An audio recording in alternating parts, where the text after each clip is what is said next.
बंदी छोड़ सतगुरु रामपाल जी परमेश्वर जी की जय हो। परमपिता परमात्मा सारी सृष्टि के रचनहार, कुल मालिक, असंख्य ब्रह्मांडों के स्वामी, जगत गुरु, तीनों लोकों में प्रवेश करके सबका भरण पोषण करने वाले राजाधिराज, आत्माधार, नाथों के नाथ, देवों के देव महादेव, सर्वेश्वर महेश्वर, मृत्युंजय, अजरो अमर, आदि अनादि सनातनी प्रभु, जगत पिता जगदीश्वर, श्री श्री 1008 की उपाधि के वास्तविक अधिकारी, अकाल मूर्त शब्द स्वरूपी राम वासुदेव सर्वगतम ब्रह्म, परम पूज्य, प्रथम पूज्य, परम संत, परम पुरुष, परम धनी, परम दयालु, सत्य कबीर, हक्का कबीर, अल्लाहु कबीर, अल्लाहु अकबर, बाखबर, अल्लाह ताला, जगत के तारणहार, जगत के मुक्तिदाता, जगत के जगन्नाथ, हारे के सहारे, हिंदुओं के राम, मुसलमानों के अल्लाह, सिखों के वाहिगुरु, ईसाइयों के मसीह, दया के सागर दया निधि, करुणा के सागर करुणा निधि, स्वयंभू परिभू, संकट मोचन, कष्ट हरण, मंगल करण, दुख भंजन, अविगत कबीर, निर्विकार निर्विषम परमात्मा, अलय अलेख सतगुरु, आदि अनादि सतगुरु, असली मर्यादा पुरुषोत्तम, असली राम, असली कृष्ण, असली घनश्याम, असली मुरारी, राजाओं के राजा, महाराजाओं के महाराजा, शहंशाहों के शहंशाह, सम्राटों के सम्राट, भगवानों के भगवान, अल्लाहों के अल्लाह, प्रभुओं के प्रभु, मसीहाओं के मसीह, सच्चे वाहिगुरु, बाबाओं के बाबा, पीरों के पीर, सेठों के सेठ, जगत सेठ, सावड़सा सेठ, सर्वगुण संपन्न, अनंत कोटि कलाओं के स्वामी, अनंत कोटि ब्रह्मांडों के नायक, योगियों में महायोगी, ध्यानियों में महाध्यानी, सिद्धों में परम सिद्ध, ज्ञानियों में तत्व ज्ञानी, ब्रह्म ज्ञानी, महाज्ञानी, परम ज्ञानी, सर्वश्रेष्ठ ज्ञानी, विज्ञानी, युवा कबीर, समरथ कबीर, असंवाद, अमित ओझा, सच्चे रहनुमा, करीम अल्लाह, सुबहान अल्लाह, दुनिया के अंतिम पैगंबर, 8 सितंबर 1951 से गांव धनाना, जिला सोनीपत, हरियाणा, भारतवर्ष की पावन भूमि पे प्रकट रियल कल की भगवान श्री नारायण साकार हरि, श्री बाबा साहेब नूर अनंत परमात्मा, संत शिरोमणि सतगुरु रामपाल जी परमेश्वर जी के चरण कमल में साध संगति से जुड़े हुए देश विदेश से आप और हम सभी सत्सेवक भाई बहनों का अनंत कोटि दंडवत प्रणाम। सत्साई भाई और बहनों, दया परमपिता परमेश्वर जी की, सारी सृष्टि के सर्जनहार सतगुरु रामपाल जी भगवान की, जिनके शुभ आशीर्वाद से, विशेष आशीर्वाद से आप और हम सभी सत्सेवक भाई बहन पूज्य गुरुदेव जी के अमर तत्व ज्ञान को आधार बनाकर अपनी आत्मा के कल्याणार्थ हेतु दृढ़ता के साथ हर प्रकार से मर्यादाओं में रहते हुए ज्ञान को आधार बनाकर गुरु को परमात्मा मानकर निरंतर भक्ति मार्ग पर आगे की ओर बढ़ रहे हैं।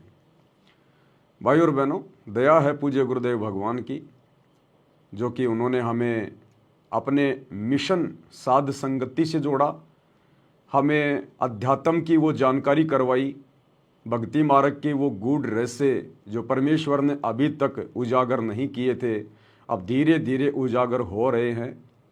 सतगुरु रूप में स्वयं कबीर परमात्मा धरती पे प्रकट है और उन्होंने आशीर्वाद देकर हमसे अपनी पहचान करवाई है। तो ये आप और हमारा बहुत बड़ा सौभाग्य है, क्योंकि ये आत्मा अनंत युगों से इस परमेश्वर की शरण में आ रही है, भक्ति कर रही है, लेकिन यूं ही धोखा खा रही है सिर्फ एक बात के कारण कि हम अपने गुरु को परमात्मा नहीं मान पाते। जिस युग में ये परमात्मा आता है, ज्ञान देता है, उपदेश देता है, हम ज्ञान भी सुनते हैं, उपदेश भी लेते हैं, भक्ति भी करते हैं, लेकिन परमात्मा उन्हीं ब्रह्मा विष्णु महेश को या देवी देवताओं को मानते रहते हैं। हम अपने गुरु जी को देवी देवताओं से ऊपर भी नहीं मान पाते। लेकिन ये कलयुग की बिचली पीढ़ी का ही एकमात्र ऐसा समय होता है जो परमेश्वर ने भक्ति युग के नाम से इसको रखा होता है, और इस कलयुग की बिचली पीढ़ी में ही आत्माएं गुरु को परमात्मा के रूप में स्वीकार कर पाती हैं, क्योंकि परमेश्वर हमें हर प्रकार से शिक्षित करते हैं, सर्व धर्मों के सर्व धर्मशास्त्रों से हमें प्रमाण दिखाते हैं, काल की वास्तविक स्थिति से परिचित करवाते हैं, और ये सारी बातें सुनकर समझकर फिर हम मानव शरीरधारी स्त्री पुरुष फिर बुद्धि विवेक का इस्तेमाल करके फिर हम ये निर्णय करते हैं कि ये ज्ञान देने वाला कोई इस लोक का प्राणी नहीं हो सकता। सतगुरु कोई सामान्य व्यक्ति नहीं हो सकता, हमारे जैसा कोई मानुष नहीं हो सकता, माँ के गर्भ से जन्म लेकर आया हुआ कोई प्राणी नहीं हो सकता। इस काल को पूरी तरह से सृष्टि रचना का ज्ञान नहीं है, अक्सर पुरुष को सृष्टि रचना का ज्ञान नहीं है, तो भला इनके लोकों में जितने भी प्राणी हैं इनको कैसे ज्ञान होगा। तो ये कौन है जो एक सामान्य व्यक्ति की भूमिका निभाता हुआ, एक सामान्य संत की भूमिका करता हुआ, और जिसने काल से लेकर अक्षर पुरुष तक के सारे पत्ते खोल दिए, ऊपर के चारों लोकों का सारा भेद खोल दिया, सृष्टि के उत्पत्तिकर्ता के विषय में सब कुछ बता दिया। तो ये स्वयं सृष्टि का उत्पत्तिकर्ता ही है। ये सारी बातें वही बता सकता है जिसने सृष्टि को रचा है। इसीलिए तो कहते हैं कि सतगुरु ही पूर्ण ब्रह्म है और सतगुरु आप अलेख, सतगुरु रमता राम है, या में मीन न मेख, कि इसमें जरा सी भी मीन मेख नहीं मिलेगी। सतगुरु स्वयं ही परमात्मा होता है। तो भाई और बहनों, आप और हमारा सौभाग्य जो गुरुदेव ने हमें सद्बुद्धि दी, अपनी पहचान करवाई, अन्यथा उनके लाखों की संख्या में भगत हैं, उनकी भी बुद्धि अभी तक पूरी तरह से खुली नहीं है। सतलोक आश्रमों से जुड़े हुए लाखों भगत भाई बहन, गुरुदेव का कलयुगी परिवार, ये कोऑर्डिनेटर जिनको हम पता नहीं क्या तोप समझते थे, इनको भी अपने गुरुजी की वास्तविक स्थिति का पता नहीं है। अगर इनको अपने गुरुजी में परमात्मा दिखाई देने लग जाता, या ये लोग अपने गुरुजी को परमात्मा मान लेते, तो फिर जो इनके महीने में वो नकली कबीर, दाढ़ी मूछ वाली नकली कबीर की फोटो को परमात्मा मान के उसका प्रगट दिवस ना मनाते। तो अभी तक ये लोग अपने गुरुजी को केवल अपने जैसा मानुष मानते, मानुष, माँ के गर्भ से जन्म लेकर आया हुआ एक जीव मानते हैं। जुबान से चाहे कुछ भी डींग मारो, हमारे गुरुजी परमात्मा हैं, कबीर जी हैं, सतगुरु रामपाल जी भगवान की जय, जुबान से चाहे कितने डींग मारो, कितनी औपचारिकता निभा लो, उससे परमात्मा प्रसन्न नहीं होता। परमात्मा प्रसन्न होगा हृदय से, आत्मा से, अपने गुरु को परमात्मा मानने से। और गुरुजी को पता है कि जब तक उस नकली दाढ़ी मूछ वाली कबीर जी की समझे जाने वाली मुर्दा बेजुबान फोटो को भगत अपने घर से बाहर नहीं निकालेंगे, जब तक उसका प्रकट दिवस मनाना जून के महीने में बंद नहीं करेंगे, जब तक अपने गले के लॉकेट से उस दाढ़ी मूछ वाली नकली कबीर की फोटो को नहीं हटाएंगे, तब तक ये सौपन में भी अपने गुरु को परमात्मा नहीं मान सकते। क्योंकि गुरु अंतर्यामी है, उससे छुपाया नहीं जा सकता। गुरु से धोखाधड़ी नहीं हो सकती, गुरु से छलबल नहीं किया जा सकता। अपनी तरफ से गुरु को मानुष मान के धोखाधड़ी करके, छलबल करके हम अपने कर्म जरूर फोड़ सकते हैं, लेकिन गुरु को धोखा नहीं दे सकते। तो भाई और बहनों, हम गुरु को मानुष मानकर असंख्य युगों से उनके साथ में धोखा करते आ रहे हैं, और वो धोखा उनके साथ नहीं हमारे साथ में हो जाता है। तो अब इस कलयुग की विचली पीढ़ी में किसी भी प्रकार से हम ये धोखा नहीं खाएंगे, चाहे हमें कोई कितना ही लालच दे, कितना ही प्रलोभन दे, चाहे हमें कोई देवताओं का राजा इंद्र बनाए, चाहे ब्रह्मा विष्णु महेश की पोस्ट का लालच दे, हम उसके ऊपर थूक के चलेंगे, थूक के। हमने तो शतलोक जाना है, सबसे बड़ा लालच केवल एक ही रखना है कि हमने मुक्ति प्राप्त करनी है, पूर्ण मोक्ष प्राप्त करना है। हमने इस गोल्डन समय को व्यर्थ में नहीं गंवाना है, हमने तो शतलोक में जाना है। तो भाई और बहनों, इन तमाम चीज़ों को हम अच्छे से समझें, जाने, पहचाने, हमारे अंदर दृढ़ता पैदा हो, इसके लिए पूज्य गुरुदेव वर्तमान में अपने मिशन के तहत हिसार जेल में बैठकर हमारे लिए जो विशेष संदेश भेज रहे हैं, उन विशेष संदेश में आज पार्ट नंबर 12 का और तीसरा भाग है। क्योंकि विशेष संदेशों का निष्कर्ष निकाला जा रहा है, क्योंकि ये विशेष संदेश हैं, सामान्य संदेश नहीं हैं। इनके अंदर बहुत सारी बातें गुप्त रूप में बैकग्राउंड में छुपी हुई हैं, जिन बातों को गुरुदेव के आशीर्वाद से ही खोजा जा सकता है। तो विशेष संदेश के ऊपर निष्कर्ष निकालने की प्रक्रिया जारी है। इसी श्रृंखला में आज हमारा ये 12वें नंबर का विशेष संदेश है और उसका तीसरा पार्ट है। तो शुरू करते हैं पूज्य गुरुदेव जी के मुख कमल से। अब क्या बताते हैं, बंदी छोड़ गरीबदास जी महाराज। कि तू लाल था सतलोक का मेरे हंसा भाई, हंस रूप था जब तू आया। अपना स्वरूप भूल मैं भूला, ताते जीव कहाया, मेरे हंसा भाई, हंस रूप था जब तू आया। अब क्या बताते हैं, सतलोक पे आकर तुम कितने गिर के कहाँ पहुंच गए, कभी छोड़ो। क्या कह रहे हैं गुरुदेव? मेरे हंसा भाई, आत्मा को कह रहे हैं, हमें समझाने के लिए परमात्मा कह रहे हैं मेरे हंसा भाई, हंस रूप था जब तू आया। जब तू सतलोक से आया था ना काल के साथ अपनी मर्जी से, तो तू हंस रूप था, यानी तू प्योर आत्मा थी, शुद्ध आत्मा थी। लेकिन इसके साथ नीचे आने के बाद धीरे धीरे धीरे धीरे तेरे ऊपर इस काल में ये विषय विकार चढ़ा दिए। काम, क्रोध, लोभ, मद, अहंकार, पता नहीं दुनिया भर के विकार तेरे ऊपर डाल दिए, और अंत में तेरे को इसने कौवा बना के छोड़ दिया। कौवा, हंस, हंस वो होता है जो किसी को दुख ना दे, किसी को बेवजह परेशान ना करे, किसी के साथ मारपीट, लड़ाई झगड़ा, गाली गलौच ना करे, किसी का बुरा भी ना सोचे, जीव हत्या ना करे, नशा ना करे, सबके साथ प्यार प्रेम से रहे। तो सतलोक से जब हम आए थे, प्योर आत्मा थे, हमारे पास में भक्ति धन था बहुत ज्यादा, और जब तक हमारे साथ में वो भक्ति धन था जो हम सतलोक से लाए थे अपने बाप के घर से, तब तक इसने हमारे को ऊपर के लोकों में रखा, मां स्वर्ग में रखा, स्वर्ग में रखा, देवी देवता बनाया। हमारा सारा भक्ति धन इसने लूट लिया, टैक्स लगा लगा के।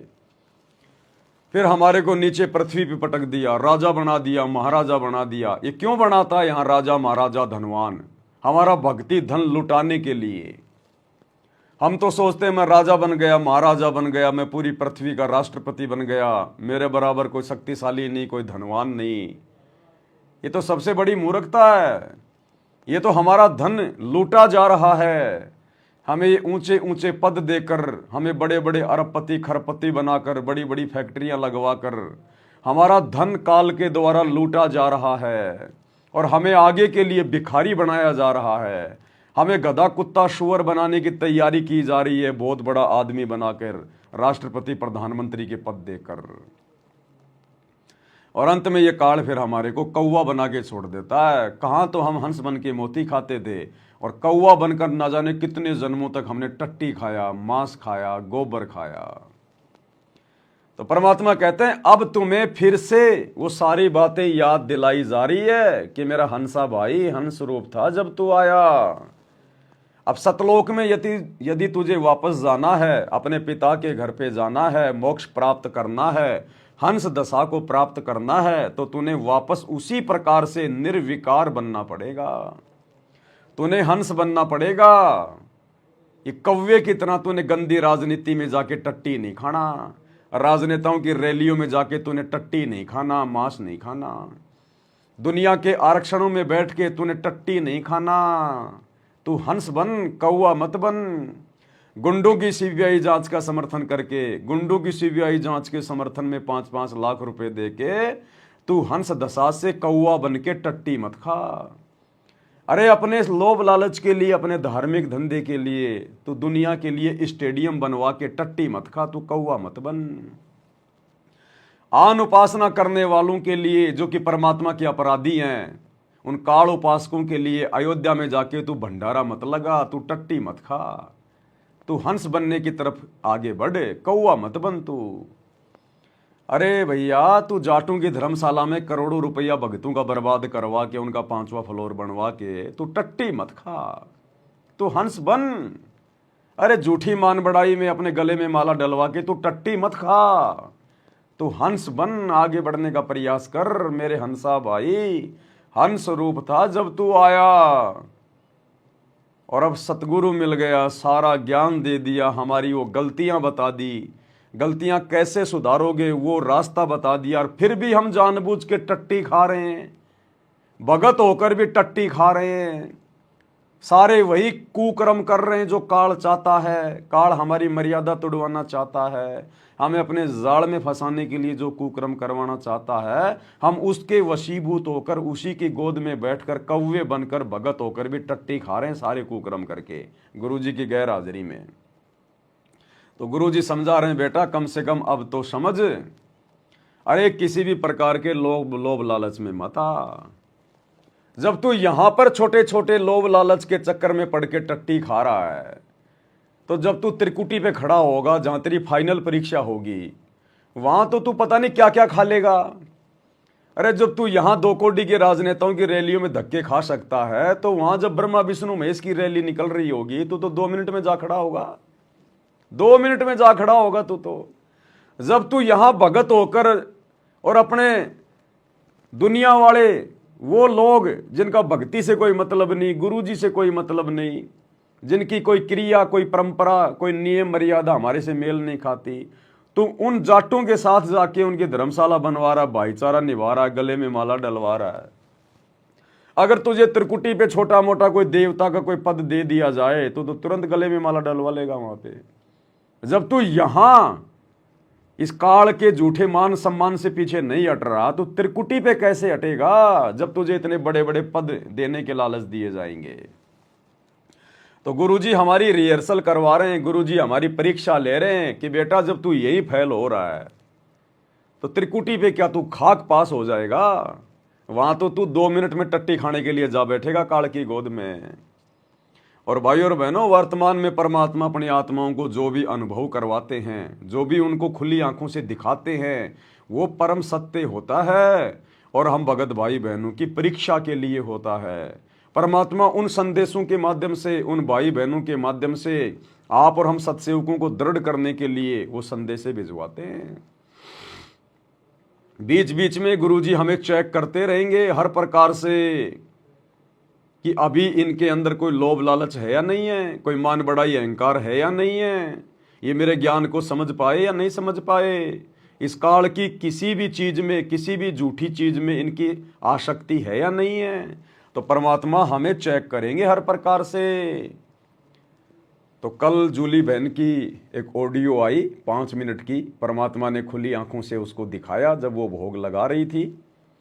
परमात्मा हम सत्सेवक भाई बहनों की परीक्षा ले रहे हैं। गुरुजी कह रहे हैं कि बच्चों मैं सतलोक जा रहा हूं, कौन कौन चलेगा? तो सारे के सारे भाई बहन गुरुजी के चरणों से लिपट गए, चरणों से लिपट गए परमात्मा के, हम चलेंगे हम चलेंगे। अब गुरुजी लोभ लालच देने लगे। गुरुजी ने एक तरफ सोने चांदी का ढेर लगा दिया। अरे बोलो क्या करोगे तुम, ये सोना चांदी लो, ऐश करो, आराम करो, यहां रहो। तो कोई गुरुजी का पैर नहीं छोड़ रहा, नहीं नहीं गुरुजी हम तो सतलोक ही चलेंगे, हम तो थूकते हैं इसके ऊपर। फिर गुरुजी ने और लोभ लालच दिए। अंत में गुरुजी ने दास को कहा कि ले बेटा तेरे सिर पे ये मुकुट पहना रहा हूं, तेरे को राजा बना रहा हूं पूरी दुनिया का, तू यहां राज कर पूरी दुनिया पे, ये मुकुट तेरे लिए है। तो दास ने चरण छोड़े नहीं। जूली बहन बोली भैया आप तो रो रो के और गुरुजी के चरणों से लिपटे रहे कि परमात्मा मेरा जो असली ताज है, जो असली मुकुट है, यानी जिसमें मेरी इज्जत है, जिसमें मेरा मान सम्मान है, वो तो आपके चरणों की धूल है। ये ताज हमें नहीं चाहिए परमात्मा, इस ताज के अधिकारी तो आप हो, हम तो 2 कोटि के जीव भिखारी हैं आपके। हमें परमात्मा ना सोना चांदी चाहिए, ना हमें ताज चाहिए, ना हमें यहाँ का कोई सुख चाहिए, ना राजा बनना ना महाराजा बनना। और गुरुजी बार बार कह रहे पैर तो छोड़ो, नहीं नहीं नहीं छोड़ेंगे नहीं छोड़ेंगे, क्योंकि हमें पता चल गया कि गुरुजी सतलोक जा रहे हैं, तो हमने तो जाना है सतलोक, भक्ति हम तो सतलोक के लिए कर रहे हैं। तो गुरुजी ने अंत तक परीक्षा ली, हर प्रकार के लोभ लालच दिए अपना पैर छुड़वाने के लिए। पैर छुड़वाना यानी भक्ति छुड़वाना। अगर हम आत्माओं का जरा भी ध्यान संसार की किसी भी झूठी वस्तु में हो गया, लोभ लालच में हम आ गए और भक्ति को हल्के में ले लिया, वो होता है गुरुजी के पैर छोड़ना। यानी गुरुजी ने हमें यह दिखाया, गुरुजी हमें यह बताना चाह रहे हैं इन घटनाओं के माध्यम से कि बच्चों ये काल हर प्रकार से तुम्हारे साथ में छलबल करेगा, यहां भी करेगा और जब त्रिकुटी पे जाओगे वहां तो करेगा ही करेगा। तुम्हें लोभ लालच दिए जाएंगे, तुम्हें सुनहरे सुनहरे ऑफर दिए जाएंगे, एक के साथ में 3 फ्री। तुमने क्या करना है उस समय? तो वो रिहर्सल गुरुजी हमारी आज पहले करवा रहे हैं। तो जब ये ऑडियो हम भाई बहन सुनेंगे तो सब तक ये संदेशा जाएगा कि हमने अंत में क्या करना है। हमारा तो टारगेट ही सतलोक जाना है। ये सोना चांदी घर मकान गाड़ी कोठियाँ ये बनाना थोड़ी है। ये मान बढ़ाई प्राप्त करना, राजा महाराजा बनना, राष्ट्रपति बनना, पूरी दुनिया का प्रधानमंत्री बनना, ये हमारा सपना थोड़ी है। तो इस 5 मिनट की ऑडियो के माध्यम से परमेश्वर ने सर्व सतसेवक समाज को ये संदेशा दिया है कि जब तक इस शरीर में हो किसी भी लोभ लालच में नहीं आना, और अंतिम श्वास तक अपने गुरु जी के चरणों में इसी प्रकार से दृढ़ होके लगे रहना। और जब त्रिकुटी पे जाओगे तो वहां ये काल ना जाने क्या क्या प्रलोभन देगा, क्या क्या लोभ देगा, क्या क्या सवारत दिखाएगा। तो आपने केवल अपने गुरु जी के चरणों से ही लिपटे रहना है। केवल मोक्ष प्राप्ति के लिए ही आपने हर प्रकार से प्रयत्न करना है। तो छोटी सी ऑडियो है जो हमें शिक्षा दे रही है, हमने सुनना चाहिए ध्यान से। बंदी छोड़ सतगुरु रामपाल जी भगवान जी की जय हो। जय हो बंदी छोड़ की लौट कोने और की। सत्ताई भाई जी दासी अभी परमात्मा जी को छोटी भोग आरती के साथ में भोग लगा रही थी, तो मालिक जी ने दर्शन दिए, परमात्मा जी ने दिखाया है। परमात्मा जी बैठे हैं बेड पे, आप जी के घर पर बेड पर बैठे हैं, और आप जी नीचे उनके चरणों में बैठे हो, और उनके चरण एक चरण को पकड़ के आप खूब रो रहे हो, मतलब बहुत जोर जोर से रो रहे हो, उनके चरणों को छोड़ नहीं रहे हो। एक बार आपने एक वीडियो बनाया था जिस समय आपने कहा था कि हमने कहा था कि अगर हमारे गुरु जी को नहीं छोड़ा जाएगा, उसके ऊपर कोई आपने वीडियो बनाया था कि हम अपने परिवार के साथ में जान दे देंगे। तो परमात्मा ने सपने में आकर के कहा था सामने प्रकट होकर के कि बच्चा हमने तुम्हें भक्ति के लिए जीवन दिया है, खत्म करने के लिए। ऐसी उसी तरह से उसमें आप हो रहे हो, इसी तरह से आप खूब रो रहे हो। परमात्मा जी चरण पकड़ो, जैसे आप कहते हो नहीं हो कि जैसे परमात्मा जी कहीं जा रहे हो ना तो हमें चरण पकड़ लेने, छोड़ने नहीं है तो ये घटना क्या थी कि गुरु जी सतलोक जा रहे थे। अब सतलोक है तो हमने जाना। अब गुरु जी हमारी परीक्षा ले रहे थे कि इनकी देखता हूँ मेरी कि भाई इनकी आस्था कितनी है, इनके अंदर भैया दृढ़ता कितनी है। ये खाली फॉर्मेलिटी कर रहे हैं, मुझे वैसे ही भगवान मान रहे हैं, या फिर इनमें वास्तव में सतलोक जाने की वो तड़प भी है, मुझे वास्तव में परमात्मा मानते कि नहीं मानते। तो गुरु जी ने कहा भैया मैं सतलोक जा रहा हूँ, चलना है क्या? तो दास चरणों के लिपट गया तुरंत उसी समय। अब गुरु जी छुड़ाने का प्रयास कर रहे हैं, परीक्षा ले रहे हैं कि देखा देखी में अपने आप को सतसेवक कह रहे हैं, देखा देखी में मोह माया से दूर होने का ढोंग कर रहे हैं, नाटक कर रहे हैं विषय विकारों से दूर होने का, या फिर इनकी वास्तव में सतलोक जाने की कोई जो है वो कशक भी है। तो गुरु जी ने लोभ लालच देने शुरू कर दिए, सोने चांदी कार, महल car, कोठियों car, Raj Tilak car, ये लोभ लालच देने शुरू कर दिए गुरु जी ने। लेकिन दास ने तो चरण छोड़े ही नहीं। क्या कहा? खूब हंस रहे हैं, बेटा छोड़ो छोड़ो, तुम आप जी नहीं छोड़ रहे हो, कस के पकड़े हो एक चरण को, खूब रो रहे हो, खूब जोर जोर से रो रहे हो, खूब आंसू ही बंद नहीं हो रहे आप जी के हैं, आप खूब रो रहे हो। फिर परमात्मा कह रहे बेटा क्यों चरण पकड़े हो? तो आप जी कह रहे हो दाता आपको छोड़ के जाने नहीं दूंगा, दास को साथ में लेके चलना। परमात्मा जी हंस रहे हैं, कह रहे बेटा अगर छोड़ के जाना होता तुम आपके साथ क्यों रहते? 8 साल से आपके साथ में आप कोई भी भाई बहनों को पैर का नाखून उतरा, आपको कोई कष्ट हुआ? नहीं ना। जैसे सूर्य आसमान में रहता है और सब जगह उसकी ऊर्जा होती है, इसी तरह तुम्हारा गुरु कहीं भी हो तुम्हारे साथ में, क्योंकि तुमने महसूस किया है, अपने गुरु को जाना है, उनकी महिमा को समझा, उनकी शक्ति को समझा, उनको समझा कि वो कौन शक्ति है। कबीर जी स्वयं सतगुरु रामपाल जी भगवान जी के रूप में प्रकट हैं। तो हम आपको छोड़कर क्यों जाएंगे? पर आप चरण नहीं छोड़ रहे हो, खूब खूब रो रहे हो, बिल्कुल भी चरण नहीं छोड़ रहे हो। परमात्मा खूब खींच रहे हैं अपने चरण को, फिर भी आप नहीं छोड़ रहे हो। फिर परमात्मा ने जी ने दिखाया, एक तरफ आपके लिए बहुत सोना चांदी एकदम सुनहरा सारा सामान है, माया एकदम इकट्ठी कर दी, और एक साइड में आपके लिए 56 प्रकार के भोजन रख दिए हैं। परमात्मा कह रहे बताओ इनमें से क्या चीज मंजूर है? आप जो चीज चाहिए आप ले सकते हो। आप जी कह रहे दास को आपकी चरणों की धूल चाहिए, आपके चरणों को धो धो करके दास पीता रहेगा। हमारे लिए 56 प्रकार का भोजन आपकी चरणों की धूल है, इसी को चाटते रहेंगे, हमारे लिए ये हमें माया नहीं चाहिए दाता, हम इस पे थूकते हैं। परमात्मा ने 3 बार कहा ले लो, आप जी ने मना कर दिया नहीं मालिक क्षमा करना, आपकी हर बात दास मानेगा पर यह बात आपकी दास बिल्कुल नहीं मानेगा। और फिर आपने वो ना तो मतलब 56 प्रकार के भोजन में हाथ लगाया, ना ही अपने माया में हाथ लगाया।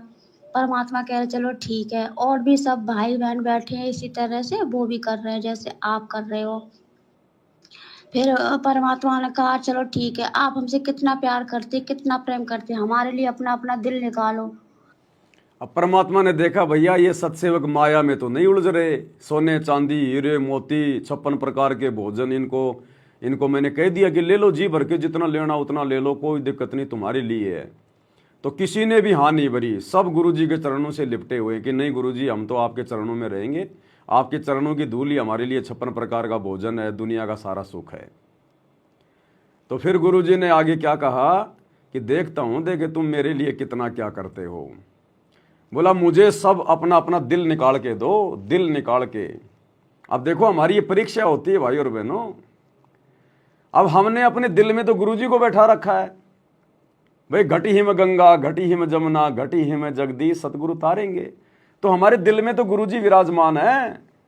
अब दिल को हम कैसे निकाल के दे दें, दिल को हम कैसे काट दें, हम अपने गुरुजी को तो नहीं काट सकते ना भाई। जैसे गुरुजी किसी सिंहासन पे बैठे हैं और गुरुजी कहें कि देखता हूं तुम मुझे कितना मेरी आज्ञा का पालन करते हो, इस सिंहासन को काटो, तो जब तक गुरुजी सिंहासन पे बैठे हैं हम कैसे उस पर तलवार मार सकते हैं।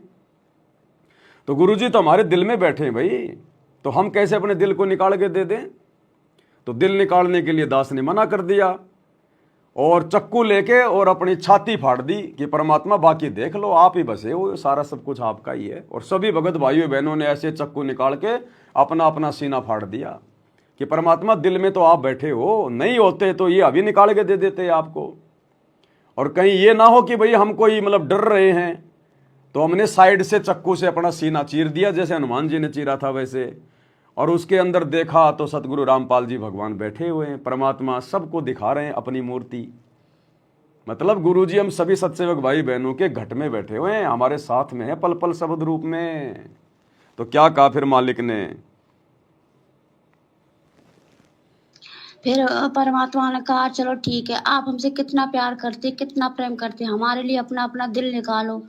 आपने चक्कू उठा लिया और आप जी कह रहे हो मालिक हम दिल तो आपको निकाल के दे देते अगर हमारा होता, पर ये दिल हमारा नहीं, ये तो आपका है। इस हृदय में आप विराजमान हो, आपका निवास है, और हम उस स्थान को हानि नहीं पहुंचा सकते जहाँ पे आप विराजमान हो। आपको हानि पहुंचाने से पहले हमारे शरीर के कतरे टुकड़े टुकड़े हो जाए, टुकड़े होकर गिर पड़े, हमारे शरीर से सांसें छूट जाएं, पर हम आपको हानि नहीं पहुंचा सकते। और अच्छा ये तो सौपन की बातें हैं, सौपन भी नहीं कह सकते क्योंकि परमात्मा ने खुली आंखों से दिखाया बहन को।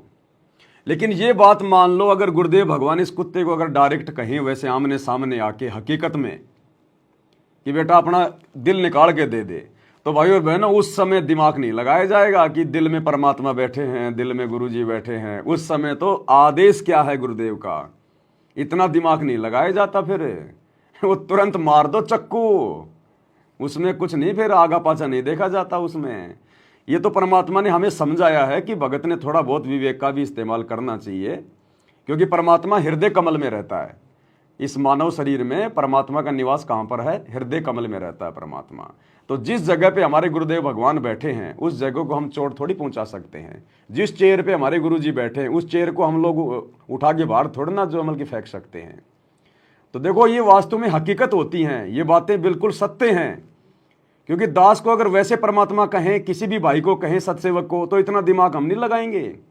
लेकिन जूली बहन के माध्यम से परमात्मा देखो हमें मतलब विवेक का भी थोड़ा बहुत वो दे रहे हैं नॉलेज, कि हृदय कमल में तो परमात्मा बैठा होता है, इसलिए ये हृदय अब तुम्हारा नहीं है, ये हृदय तो भगवान का है। जिस चीज में भगवान आके विराजमान हो गया वो तुम्हारा कहाँ रह गया, वो तो तुम्हारे गुरुजी का हो गया, परमात्मा का हो गया। तो वो तो समझो तुमने गुरुजी को दे ही दिया, और बाकी सीना फाड़ के भाई बहनों ने दिखा दिया परमात्मा को कि भाई कहीं गुरुजी ये ना सोचें कि हम लोग डर रहे हैं कहीं कि भाई हम लोग मतलब सीना नहीं फाड़ सकते, वो नहीं कर सकते, दिल निकाल के नहीं दे सकते। तो बाकी भाइयों ने चक्कू ले लेके और अपने हनुमान जी की तरह सीने फाड़ दिए।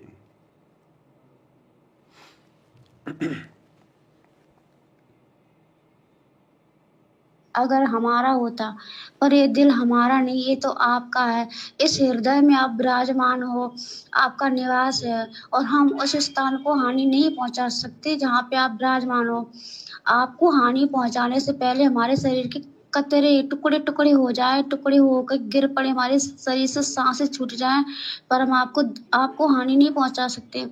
और अगर आप कहो तो हम आपको सीना फाड़ के दिखाएंगे। तो आपने एकदम चक्कू सीने में मारा, जैसे हनुमान जी के हृदय में राम जी विराजमान थे, उसी तरह से परमात्मा सतगुरु रामपाल जी भगवान जी आपके हृदय में विराजमान है और मुस्कुरा रहे हैं। दासी ने एक देखी तस्वीर, ऐसी तस्वीर है, पैजामा कुर्ता पहने, उस पर काले कलर का उस पर वो डाले हुए हैं, वो अच्छा, और आगे से आशीर्वाद दे रहे हैं। वो वाली तस्वीर आपके हृदय में। सभी शक्ति भक्त भाई बहनों के हृदय में ऐसी, सबने अपने अपने हृदय को ऐसे देखा, तो परमात्मा खुश हुए, देख के खूब हंस रहे। पर आप चरण नहीं छोड़ रहे, चरणों को पकड़े हुए हो। परमात्मा कह रहे हमें ये देखना था और ये परीक्षा लेनी थी कि सच में आप हमारे साथ जाने के योग्य हुए हो या फिर दिखावा कर रहे हो। अभी तो तुम कह रहे हम परमात्मा को भगवान मानते, और कहीं हम ऐसा मतलब एक झटका मारे तो आप सबके सब गिर जाओ। और आप सब पास हुए इस परीक्षा में। आप सच में हमें भगवान मानते हो। तो आप जी कह रहे हो परमात्मा शरीर का हर टुकड़ा टुकड़ा, रोम रोम, खून का कतरा कतरा आपको भगवान मानता है। हम आपको नहीं छोड़ सकते। कितने असंख्यों युग निकल गए भटकते, अब जाके आपने हम नीचों पे अपनी दया बख्शी, आपने पहचान कराई मेरे मालिक। हमारी तो क्या औकात, हम तो मिट्टी के पुतले हैं। आपकी दया कृपा से आपने अपनी पहचान कराई है मालिक, हम आपको नहीं छोड़ सकते। फिर परमात्मा जी कह रहे हैं कि आप जी चरण नहीं छोड़ोगे और हम चलेंगे तो हमारे साथ आप भी खचरोगे, तो आपको चोट लगेगी। तो आप जी कह रहे नहीं मालिक, अब भगवान के होते उनके भक्तों को कुछ चोट तो छू भी नहीं सकती। अगर हम आपके साथ खचरेंगे तो हमारे फूल जैसा शरीर होगा, फूल चुभेंगे, हमारे शरीर में मिट्टी नहीं चुभेगी। जिस स्थान पर आप अपने चरण रखते हो वो वहाँ पे मिट्टी कंकड़ नहीं होते, वो फूल बन जाता है। और फूल में चलने से कैसी चोट, पर आपने चरणों को छोड़ा नहीं और रोए जा रहे हो। परमात्मा जी ताज लिए अपने हाथों में और आप जी को कह रहे बेटा ये ताज हम आपको पहनाएंगे। आप जी ने हाथ जोड़कर दंडवत प्रणाम करके आपने मना कर दिया कि हे परमात्मा, इस दास को क्षमा करना, इस ताज के अधिकारी आप जी हो, ना कि ये दास, ये तो कुत्ता है। और हमारे ताज आपके चरणों की धूली इस दास के सर का ताज है। ये कह के परमात्मा ने कहा नहीं बेटा, ये ताज हमने खासकर आपके लिए ही मंगाया है। अब फिर परमात्मा ने बेटा ये ताज हम आपको पहना, फिर लास्ट में परमात्मा ने और क्या लोभ लालच दिया, ताज मुकुट। परमात्मा ने ताज पहनाना चाहा, क्योंकि आने वाले समय में भाई और बहनों परमात्मा के बच्चे ही राज करेंगे। देशों के राजा जो होंगे वो परमात्मा के बच्चे होंगे आने वाले समय में। तो परमात्मा ने फिर एक ताज लिया और ताज दास को पहनाना चाहा, तो दास ने मना कर दिया। क्योंकि दास बार बार आप सभी भाई बहनों को भी कहता है कि अगर कोई ऐसा समय आ जाए, परमात्मा यदि हमें कहें कि बेटा लो तुम वहाँ के राजा बन जाओ, तुम वहाँ के प्रधानमंत्री बन जाओ, क्योंकि आने वाले समय में कोई चुनाव नहीं होंगे, ये लास्ट समय चल रहा है, ये 2-4 साल में सब कुछ तहस नहस हो लेगा।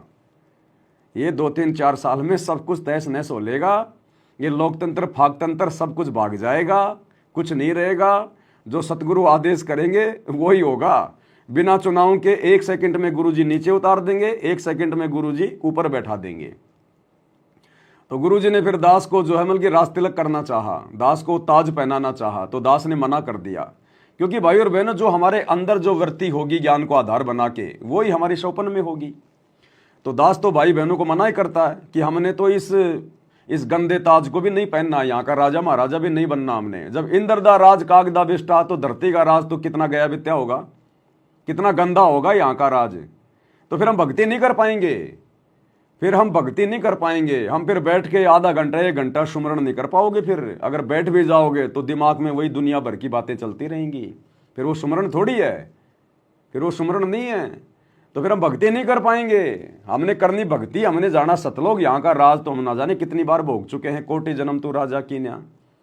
तो गुरुजी बार बार कहते रहे कि बेटा ये मुकुट मैंने स्पेशल तेरे लिए बनवाया है, यहाँ का राज्य तेरे को ही देना है। तो दास ने मना कर दिया, बिल्कुल गुरुजी के पैर नहीं छोड़े। अंत में गुरुजी ने फिर कहा कि मैं तुम लोगों की परीक्षा ले रहा था कि देखता हूं तुम्हारे अंदर यहाँ के राजपाट की थोड़ी बहुत कोई आशा है या नहीं है। शरीर मिट्टी नहीं चुभेगी। जिस स्थान पर आप अपने चरण रखते हो वो वहां पे मिट्टी कंकड़ नहीं होते, वो फूल बन जाता है। और फूल में चलने से कैसी चोट, पर आप अपने चरणों को छोड़ा नहीं और रो ही जा रहे हो, रो ही जा रहे हो। परमात्मा जी ताज लिए अपने हाथों में और आप जी को कह रहे बेटा ये ताज हम आपको पहनाएंगे। आप जी ने हाथ जोड़कर दंडवत प्रणाम करके आपने मना कर दिया कि हे परमात्मा इस दास को क्षमा करना, इस ताज के अधिकारी आप जी हो, ना कि ये दास, ये तो कुत्ता है। और हमारे ताज आपके चरणों की धूल ही इस दास के सर का ताज है। ये कह के परमात्मा ने कहा नहीं बेटा ये ताज हमने खासकर आपके लिए ही मंगाया है। तो आप जी ने कह दिया नहीं मालिक ये दास ये ताज नहीं पहन सकता। इतना कह के आपने परमात्मा जी के चरणों की धूल लेकर अपने सर पे डाल ली और बोले कि हे बंदी छोड़ मेरे परमपिता परमेश्वर, आपके चरणों की धूल ही इस दास के सर की ताज है। फिर परमात्मा इस बात से खूब खुश हुए और आपको सीने से लगा लिया। बस इतना ही परमात्मा ने दिखाया था। बंदी छोड़ सतगुरु रामपाल जी भगवान जी की जय हो। तो कहने का मतलब भाई और बहनों,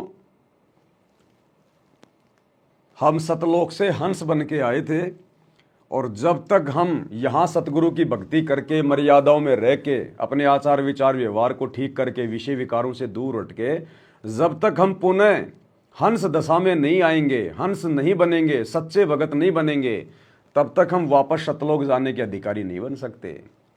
तो यहाँ ना जाने कैसे कैसे लोभ लालच हमें दिए जाएंगे, दिखाए जाएंगे, क्योंकि अभी तो हमारी भक्ति शुरू हुई है। जब हमारी भक्ति धन जमा होगा तभी तो हमारे को लोभ लालच दिए जाएंगे। तो अब धीरे धीरे हम भक्ति कर रहे हैं, धीरे धीरे हमारा भक्ति धन जमा होगा। तो यहाँ तो सारा सब कुछ पाप और पुण्य के आधार से चलता है। तो यहाँ तो जो सेठ होता है उसको जल्दी पकड़ा जाता है ना, कि भाई मोटा ग्राहक है, ज़्यादा सामान खरीदेगा, ज़्यादा पैसा देगा। तो यहाँ तो भक्ति धन चलता है। तो हमें त्रिकुटी पे भी लालच दिए जाएंगे कि तुम्हारे को ये देवता बना देंगे, तुम्हारे को ब्रह्मा की पदवी दे देंगे, विष्णु की पदवी दे देंगे, तुम्हें देवताओं का राजा इंद्र बना देंगे। जिसके पास जितना ज्यादा धन होगा वही काल के द्वारा उनको जो है लोभ दिया जाएगा। तो गुरुजी यहीं पे हमारी रिहर्सल करवा रहे हैं कि नालायक को डगमग मत हो जाना। तुम्हें सतलोक के बारे में बता दिया, ये 21 ब्रह्मांड और यहाँ का झूठा सुख, ये तो सतलोक की 2 कॉपी है, फोटो कॉपी। जैसे एक तो ओरिजिनल मार्कशीट हो और एक उसकी फोटोकॉपी निकला ले कोई ब्लैक एंड व्हाइट, तो वो ब्लैक एंड व्हाइट नहीं चलती है। जब नौकरी लगने का समय आएगा तो ओरिजिनल ही चलेगी। तो ये तो काल ने सतलोक की फोटोकॉपी बना रखी है यहाँ पे, लेकिन ओरिजिनल सतलोक में है सारे सुख। तो हमने यहाँ देखना भी नहीं है, ये फोटोकॉपी है। फोटोकॉपी हमारे क्या काम की, लोग वैसे उसको फाड़ के फेंक देते हैं फोटोकॉपी को, तो लेकिन ओरिजिनल को कोई फाड़ के नहीं फेंकता अपनी मार्कशीट को।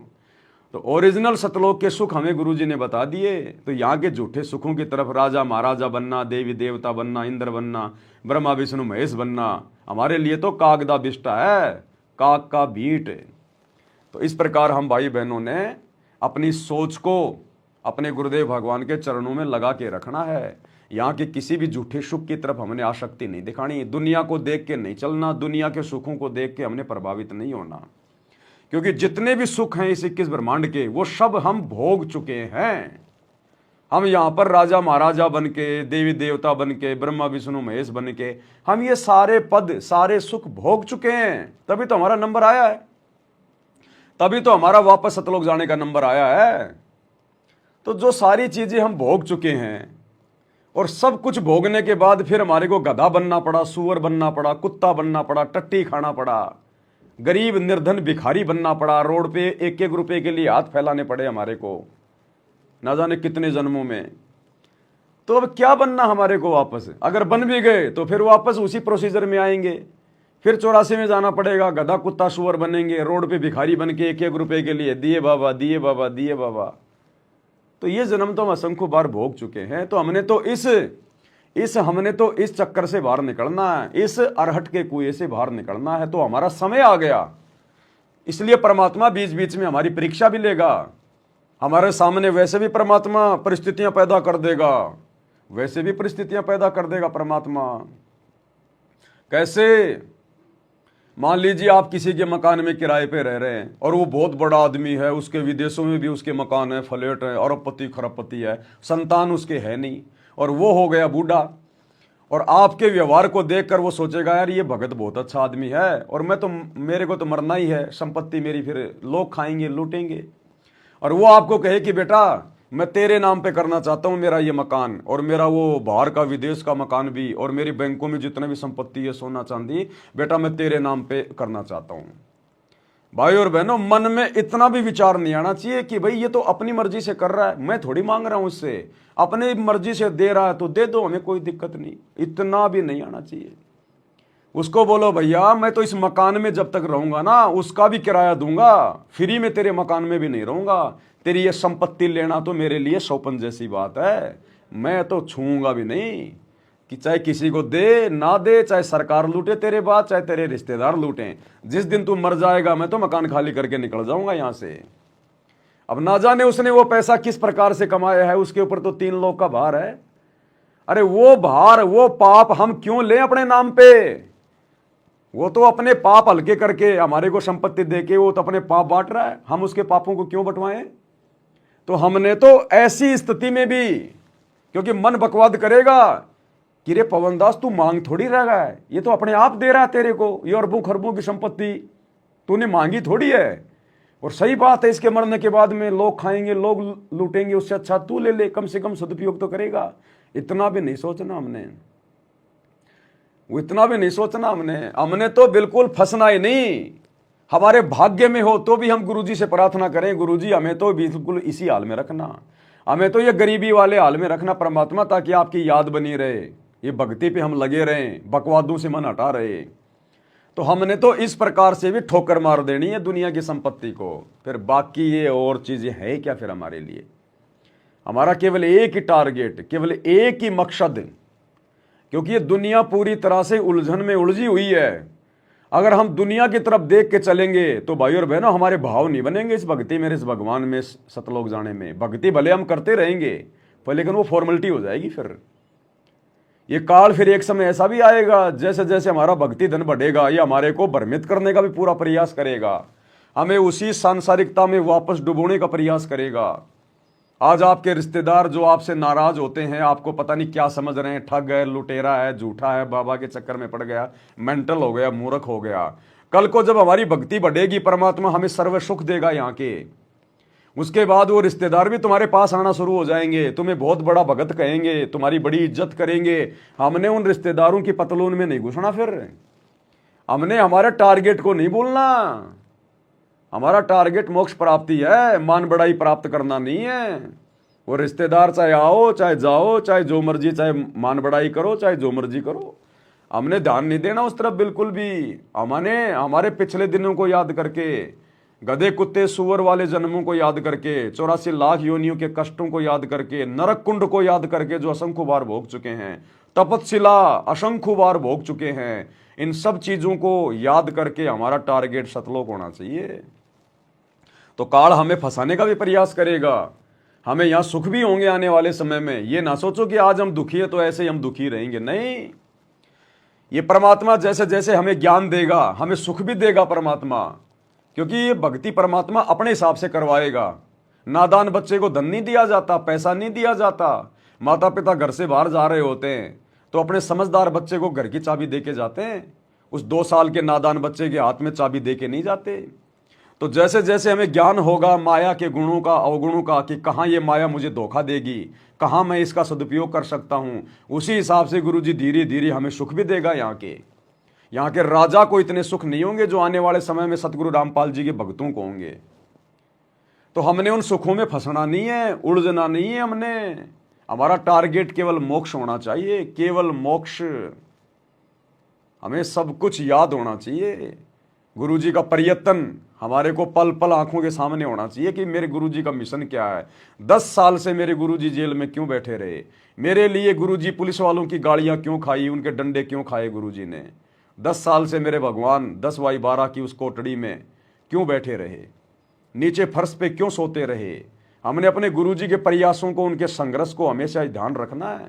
चाहे गुरुजी अपने बच्चों को राजा बना दे, चाहे गुरुजी सोने के पलंग पे सुलाए अपने बच्चों को, लेकिन हमने अपने गुरुजी के संघर्ष को, उनके उन पुराने दिनों को, जो उन्होंने कष्ट उठाए, 21 महीने रोहतक की जेल में गुरुजी के छाती के बाल तक जो है मतलब उखाड़ लिए गए थे रिमांड के दौरान। पूरी जेल में गुरुजी से झाड़ू लगवाई जाती थी रोहतक जेल में। आज हिसार जेल में गुरुजी को कैदी नंबर 105 का वो दे के बिल्ला और गुरुजी से पौधों में पानी डलवाया जाता है। आज गुरुजी बागवानी का काम कर रहे हैं हिसार जेल में, क्योंकि जो कैदी होता है जिसको सजा हो जाती है फिर उसको काम करना पड़ता है। प्रशासन ये नहीं देखता ये संत रामपाल जी हैं या कोई बहुत बड़े कोई नेता हैं। तो गुरुजी को वहां पर पेड़ पौधों में पानी देने का, उनको खोदने का, उनमें खाद देने का काम दिया गया है। गुरुजी वहां पर पौधों में पानी डालते हैं, उनके अंदर मिट्टी लेके खुरपार उनसे वो करते हैं गुरुजी वहां पर। तो हमने अपने गुरुजी के वर्तमान के संघर्ष को ध्यान में रखना है, जो दुख परमात्मा हमारे लिए उठा रहे हैं। हम भले कुछ भी बन जाएं, कितना सुख हो जाए, अपने गुरुजी के इन दिनों को हमने भूलना नहीं है, और साथ में उन दुखों को जो हमने असंख्य बार 84 लाख योनियों में भोगे हैं। तब जाके हमारा दिमाग सेंटर में रहेगा, नहीं तो ये मन बकवाद करेगा। इसीलिए तो गुरुजी कहते हैं सुख के माथे पत्थर पड़ो जो नाम हृदय से जाए, और बलिहारी उस दुख के ऊपर जो पल पल नाम रटाए। तब जाकर हम सफल हो पाएंगे। ऐसे जाटों के साथ में यारी करना, रिश्तेदारी करना, उनकी धर्मशाला बनवाना, उनकी पतलूल में जाके बैठ जाना, उनसे माला डलवाना, खुशी जाहिर करना, उनके साथ बैठ के भंडारा करना, राजनेताओं की रैलियों में धक्के खाना, राजनेताओं के साथ में घूमना, फोटो खिंचवाना, ये तो काल का षड्यंत्र है, काल का जाल है। हमें परमात्मा ने भगत बनाया है, हमने भगत ही बन के रहना है, बकवादों में पैर नहीं देना हमने। हमारा टारगेट सतलोक है। काल के झूठे सुख प्राप्त करके हमने अपने टारगेट को नहीं भूलना, नहीं तो फिर वही समस्या हमारे सामने आ जाएंगी फिर। तो क्या कहते हैं गुरुदेव, मेरा हंसा भाई हंस रूप था जब तू आया। गरीब लाल से हीरा भया, हीरे से भया मोत, मोती से शीशा भया जब बिसरा जातर भूत। कि वहां तुम लाल था, हंस था, भक्ति से परिपूर्ण, शक्ति से युक्त थे तुम, और यहाँ आकर मोती हो गए, यानी से छोटी कीमत में आ गए, देवता बनकर बैठ गए, अपने कर्म फोड़ दिए। मोती से शीशा भया, यानी कति कमजोर हो गए तुम, जीव बनकर बैठ गए तुम, बिसरे गजात और गोत का अर्थ है तुम परमात्मा, पूर्ण परमात्मा को भूल चुके हो। और यहाँ 24 घंटे कोई जीव सुखी नहीं। गरीब घट में शोक सिलसिला, सूतक बड़ा अंधेरे, ये तुम गिनती के दिए फेर सके तो फेरे। परमात्मा कहते तुम भक्ति करोगे कैसे, इतनी टेंशन कर रखी तुम्हारे दिमाग में, फिर भी ये कहे भक्ति करो, मैं नाम देता हूँ, ये भक्ति करो, धीरे धीरे तुम्हारे सारे ये कष्ट भी मिटेंगे। और इनके अंदर शुरुआत होती है दुख से, शुरू करते हैं इन दुख में। क्या कह रहे हैं गुरुदेव, हम इस भक्ति की शुरुआत दुखों से करते हैं, इन दुखों में भक्ति होगी, सुख में तो बकवाद आएंगी, फिर बकवाद। तो गुरुजी कहते हैं भक्ति की शुरुआत हम दुखों से करते हैं। जो भाई बहन इस भक्ति पर आकर भी अगर थोड़े बहुत अपने आप को दुखी मान रहे हैं, ये उनका सौभाग्य है कि परमात्मा उनको भगत बनाना चाह रहा है। इस भक्ति की शुरुआत दुखों से होती है, और जब आपको ज्ञान हो जाएगा, अपना टारगेट समझ में आ जाएगा, गुरुजी की वास्तविक परमात्मा वाली स्थिति समझ में आ जाएगी, उसके बाद ये परमात्मा हमें सुख भी देगा। ये तो जगत सेठ है, ये भला अपने बच्चों को कैसे गरीब देख सकता है। ये तो तैयार बैठा कि अभी मैं इनको सेठ बना दूं, राजा बना दूं मेरे बच्चों को, लेकिन हम उस योग्य नहीं हैं, हम उस योग्य नहीं हैं। ये थोड़ी कि अगर किसी का बाप अगर करोड़पति है और उसका बेटा अगर 20 लाख मांगेगा तो तुरंत निकाल के दे देगा, ले बेटा 20 लाख रुपए। अगर 100 रुपए मांगेगा तो 25 रुपए पकड़ाता है कि कहीं ये बर्बाद ना कर दे, कहीं हवाबाजी ना करने लग जाए। तो जैसे जैसे हमें भक्ति का ज्ञान होता चला जाएगा, हमें काललोक के कष्टों का ज्ञान होगा, अपने टारगेट का पता चलेगा। जब हमारी सुरती भक्ति के प्रति होगी, हमारी वो तड़प लगेगी, हमें चिंता होने लगेगी, ज्ञान होगा, तब ये परमात्मा धीरे धीरे हमें सुखी करेगा। ये ना सोचना अपनी वर्तमान स्थिति को देखकर कि मैं तो इतना गरीब आदमी हूं, ना कोई काम धंधा है, ना कोई जमीन है, ना खुद का मकान है, परमात्मा देंगे कहां से। क्या सम्मन ने कभी सोचा था सम्मन के जैसा गरीब आदमी उस शहर में कोई दूसरा नहीं था? क्या सम्मन ने कभी सोचा था कि तू इसी जन्म में और इस दिल्ली शहर का एक नंबर का तू सेठ बन जाएगा? परमात्मा ने उस सम्मन को, जो सपने में भी नहीं सोच सकता था, जो सुबह खा लिया तो शाम का नहीं पता था, उसी सम्मन को उसी जन्म में दिल्ली का एक नंबर का सेठ बना दिया परमात्मा ने। तो भाई और बहनों, ये परमात्मा है, ये जब देगा तो छप्पर फाड़ के देगा। लेकिन हमने लेने की उम्मीद नहीं करनी, हमने इच्छा नहीं करनी कि गुरुजी मुझे कब धनी बनाएंगे, गुरुजी मुझे कब पैसा देंगे, गुरुजी मुझे कब सुखी करेंगे। अगर हम ऐसा भी सोचेंगे तो भी हमारी कमजोरी है, इसका मतलब अभी हमें ज्ञान नहीं है।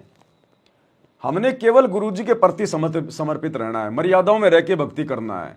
जो काम धंधा गुरुजी ने दे रखा, नेक नीति ईमानदारी से करना है, बस। आगे देना ना देना, देने में हमारा भला है या ना देने में हमारा भला है, ये गुरुजी को पता है। तो हमने ना मन में कोई दोष देखना, ना हमने कोई इच्छा जाहिर करनी कि गुरुजी मुझे पैसा दे, मुझे धनी बनाए। ये तो इनकी मर्जी है, ये तो इनकी मर्जी है। सम्मन ने कोई मांगा थोड़ी था परमात्मा से कि परमात्मा मुझे सेठ बना दे। सम्मन ने कभी इच्छा ही नहीं करी। ये सोचा था कि अगर मैं आज धनवान होता तो बेटा नहीं काटा जाता, धन होता तो मेरे घर में आटा होता, सारा सामान होता, मुझे चोरी नहीं करनी पड़ती, मेरा बेटा नहीं काटना पड़ता। केवल ये सोचा था, धन नहीं मांगा परमात्मा से। लेकिन उसी जन्म में एक नंबर का सेठ बना दिया। तो ये परमात्मा कब क्या दे देगा, कब क्या कर देगा, आपको कहां से कहां बैठा देगा, कोई सोच भी नहीं सकता। क्योंकि परमात्मा वो करता है जो इंसान की जो कल्पना में भी नहीं होता है। तो हमने तो अपने मोक्ष को आधार बना के भक्ति करनी है कि भगवान, यहां चाहे मैं सेठ बनूं ना बनूं, मेरे को तो भक्ति का सेठ बना दो। ये परमात्मा भक्ति धन दे दो, जितना दिया जाए उतना। मुझे तो मर्यादाओं में रखो, मेरे भाव जागृत रखो, मैं डगमग ना हो जाऊं यहाँ के झूठे सुखों को देखकर, इस काललोक की झूठी शानो शौकत को देखकर, दुनिया को देखकर मैं डगमग ना हो जाऊं। मुझे हिम्मत दो, ये चीजें मांगो परमात्मा से। फिर बाकी चीजें तो परमात्मा के हाथ में है। ये जगत सेठ है, इसके घर में कमी नहीं है। फिर जब इसने काल को 21 ब्रह्मांड भीख में दे रखे हैं, भीख में दे रखे हैं, तो हम बच्चों को क्या नहीं दे देगा परमात्मा? सब कुछ दे सकता है। लेकिन परमात्मा हमें यहां फंसाना नहीं चाहता। परमात्मा हमें सतलोक लेकर जाना चाहता है, और वहां हमें यहाँ के 21 ब्रह्मांड से भी करोड़ों गुना उत्तम सुख देना चाहता है। तो हमने तो वो सुख प्राप्त करने हैं जिन सुखों के लिए आज हमारा गुरु यहाँ पर इस प्रकार की भूमिका कर रहा है। क्या हमारा गुरु संसार के किसी सुख में आपको फंसा हुआ दिखाई दे रहा है? क्या गुरुजी किसी झूठी शानो शौकत में, मान बढ़ाई में, अपने गले में किसी से माला डलवाते हो? अपने भक्तों से भी अपने गुरु ने कभी माला नहीं डलवाई। और यहां गुरुजी के दोनों लड़के जाट समाज से गले में माला डलवा रहे हैं, तो कहां सतलोक जाएंगे? तो हमने अपने गुरुजी को देख के चलना है। अगर हमारे गुरुजी को मान बढ़ाई की चाहत है तो हम भी मान बढ़ाई चाहेंगे। लेकिन हमारा गुरु तो थूकता है मान बढ़ाई पे, झूठी प्रशंसा पे, झूठी यहां की इज्जत पे। इस गंदे लोक में यदि कोई इज्जत प्राप्त करना चाहता है, वो तो फिर अगले जन्म में गधा बनता है, गधा। तो हमने अपने गुरुजी को देख के चलना है। गुरुजी के बेटों को देख के नहीं चलना, कोऑर्डिनेटरों को देख के नहीं चलना, भक्तों को देख के नहीं चलना, अपने गुरुजी को देख के चलना हमने, तब हम सफल हो पाएंगे। तो दिन में एक बार जब रात को सोते हैं तो एक बार गुरुजी के जीवन पे नजर डाल लिया करो कि हमारे गुरुजी ने भी एक भगत की भूमिका पूरी करके दिखाई है हम भक्तों के लिए। तो बताओ गुरुजी कौन से दिन ब्याह शादी में गए, रिश्तेदारी में गए, नाच गाने में गए, किसी का जन्मदिन मनाया हो, किसी की बर्थडे पार्टी में गए हो, कोई भात भरा हो, कोई छूचक भरा हो, किसी रिश्तेदार की शादी में गए हो, किसी प्रोग्राम में गए हो। तो फिर हम क्या कर रहे हैं?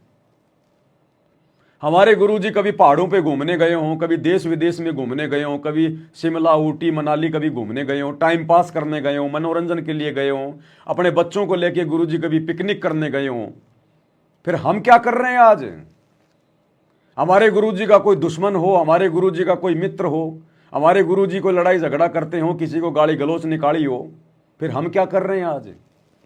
हमारे गुरुजी ने 2 कोटि के राजनेताओं के साथ कभी अपनी फोटो खिंचाई हो, कभी मान सम्मान कराया हो, किसी राजनीतिक पार्टी को कभी वोट दी हो, किसी की रैलियों में गए हो, फिर हम क्या कर रहे हैं आज?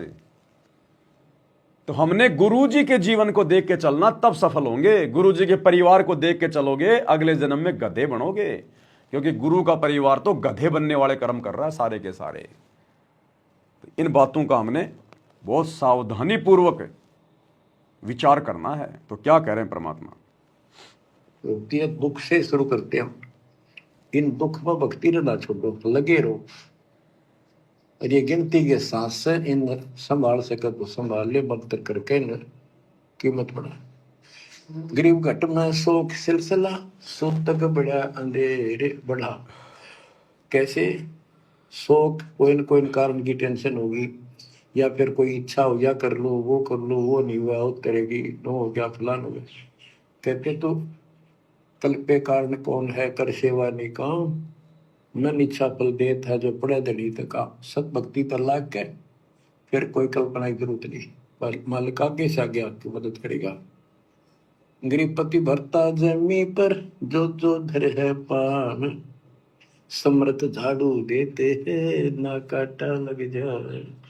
अपनी पतिव्रता भगत आत्मा के लिए परमात्मा आगे से आगे उसके सर्व कार्य सिद्ध करता चला जाएगा। गुरुजी कहते हैं तुम दुनियादारी को देख के, आड़ोस पड़ोस को देख के, अपने यार दोस्तों को देख के तुम मन में फालतू की कल्पना मत उठाओ कि यार एक मकान तो बना ही लूं, अरे कोई बात नहीं, चारों तरफ 6-6 फुट की बाउंड्री तो लगा ही लूं। हाँ, आवश्यकता है तो लगाओ। अनावश्यक तरीके से मन में कल्पना जो उठ रही है फालतू में, तो हमने काल की कल्पनाओं में नहीं आना कि ये भी कर लूं, वो भी कर लूं। ये काल तुम्हें भटकाएगा, तुम्हारा समय बर्बाद करवाएगा, क्षमा से बर्बाद करवाएगा। जो धन सतगुरु को दान करना था, उसको फालतू में उन पत्थरों में बर्बाद करवाएगा, दुनिया भर की चीजें इकट्ठी करवाएगा। तो ये काल मन में तरह तरह की कल्पना उठाएगा। कहते हैं कल्पे कारण कौन है, तू कर सेवा निष्काम। कि ये इधर उधर की बातें छोड़ना सोच दे, ये कल्प विकल्प करना छोड़ दे, मन में झूठे संकल्प करना छोड़ दे। ये कर लूं, वो कर लूं, ये बना लूं, ऐसा करूंगा तो ऐसा हो जाएगा, ये हो जाएगा। गुरुजी कहते हैं अगर तू भक्ति सही कर रहा है, मर्यादा में है, तो तू अपने दिमाग की बकवादों को छोड़ दे। जब तुझे जिस चीज की आवश्यकता होगी, जो तेरे भले में होगी, तेरा सतगुरु तेरे आगे सामने लाके खड़ा कर देगा। तो गुरुजी कहते हैं ये दुनियादारी को देख के मन की कल्पनाओं में इधर उधर ये कर लूं, वो कर लूं, ये भी ले आऊं, वो भी ले आऊं, एक भैंस है 4 भैंस और ले आऊं, घर में डेयरी कर लूं, दूध बेचूंगा, बढ़िया पैसा आएगा। गुरुजी कहते हैं सारा दिन फिर वो दूध निकालने में लगा रहना, भक्ति फिर तेरा बाप करेगा। तो हमने इन चीजों पे थोड़ा ध्यान रखना, विचार करना है। तो परमात्मा कहते हैं कि समय आने दे, फिर परमात्मा बिल्कुल खड़ा मिलेगा आगे। लेकिन किसके लिए? जो पतिव्रता होगा। गरीब पतिव्रता जमी पर जो जो धर है पांव, समृद्ध झाड़ू देते ना काटा लग जाए। पतिव्रता कौन होता है? जो केवल एक अपने गुरुजी को इष्ट मान के, कबीर मान के, परमात्मा मान के, उनके प्रत्येक वचन में रह के जो भक्ति करेगा, संसार से हटके अपने गुरुजी के ज्ञान को आधार बना के जो भक्ति करेगा, उसको कहते हैं पतिव्रता भगत, पतिव्रता आत्मा।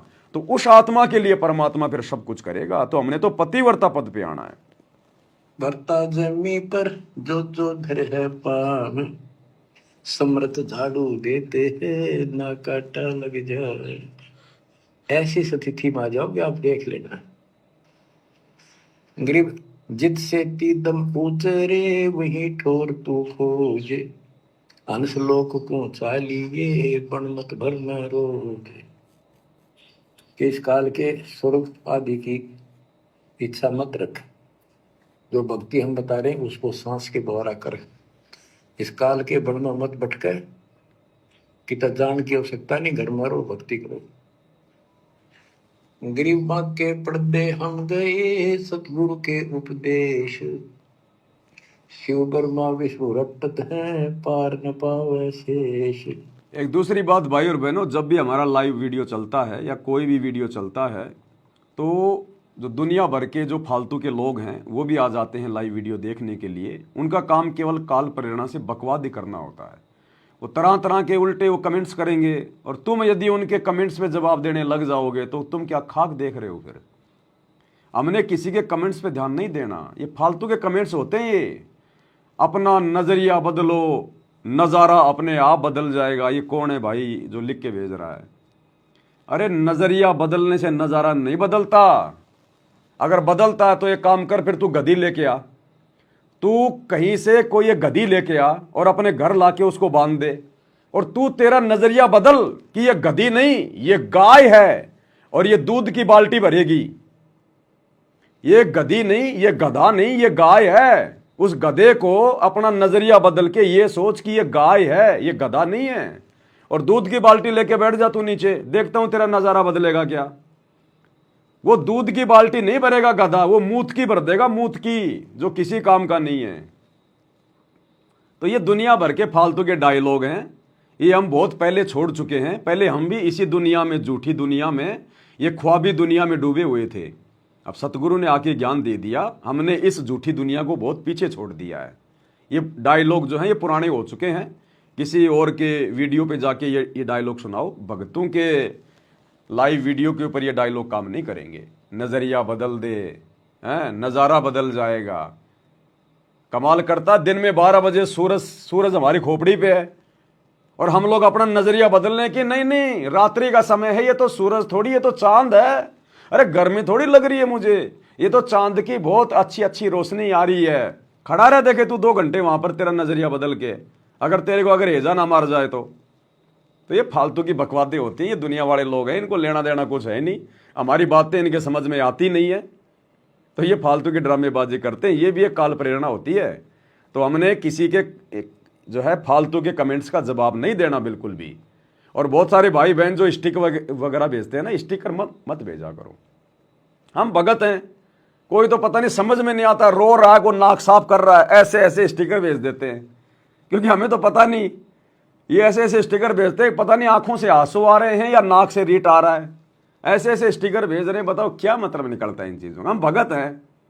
कोई हाथ में केड़ा लेके पता नहीं यूं कर रहा है, अरे क्या करना, ना वो केड़ा खाया जाता ना कुछ और कोई मतलब नहीं है। कोई ये मुर्गा भेज रहा है, देखो कोई ये मुर्गे से भेज रहे हैं, पता नहीं क्या क्या। भगतों, इससे हमारा ध्यान थोड़ा सा डाइवर्ट होता है।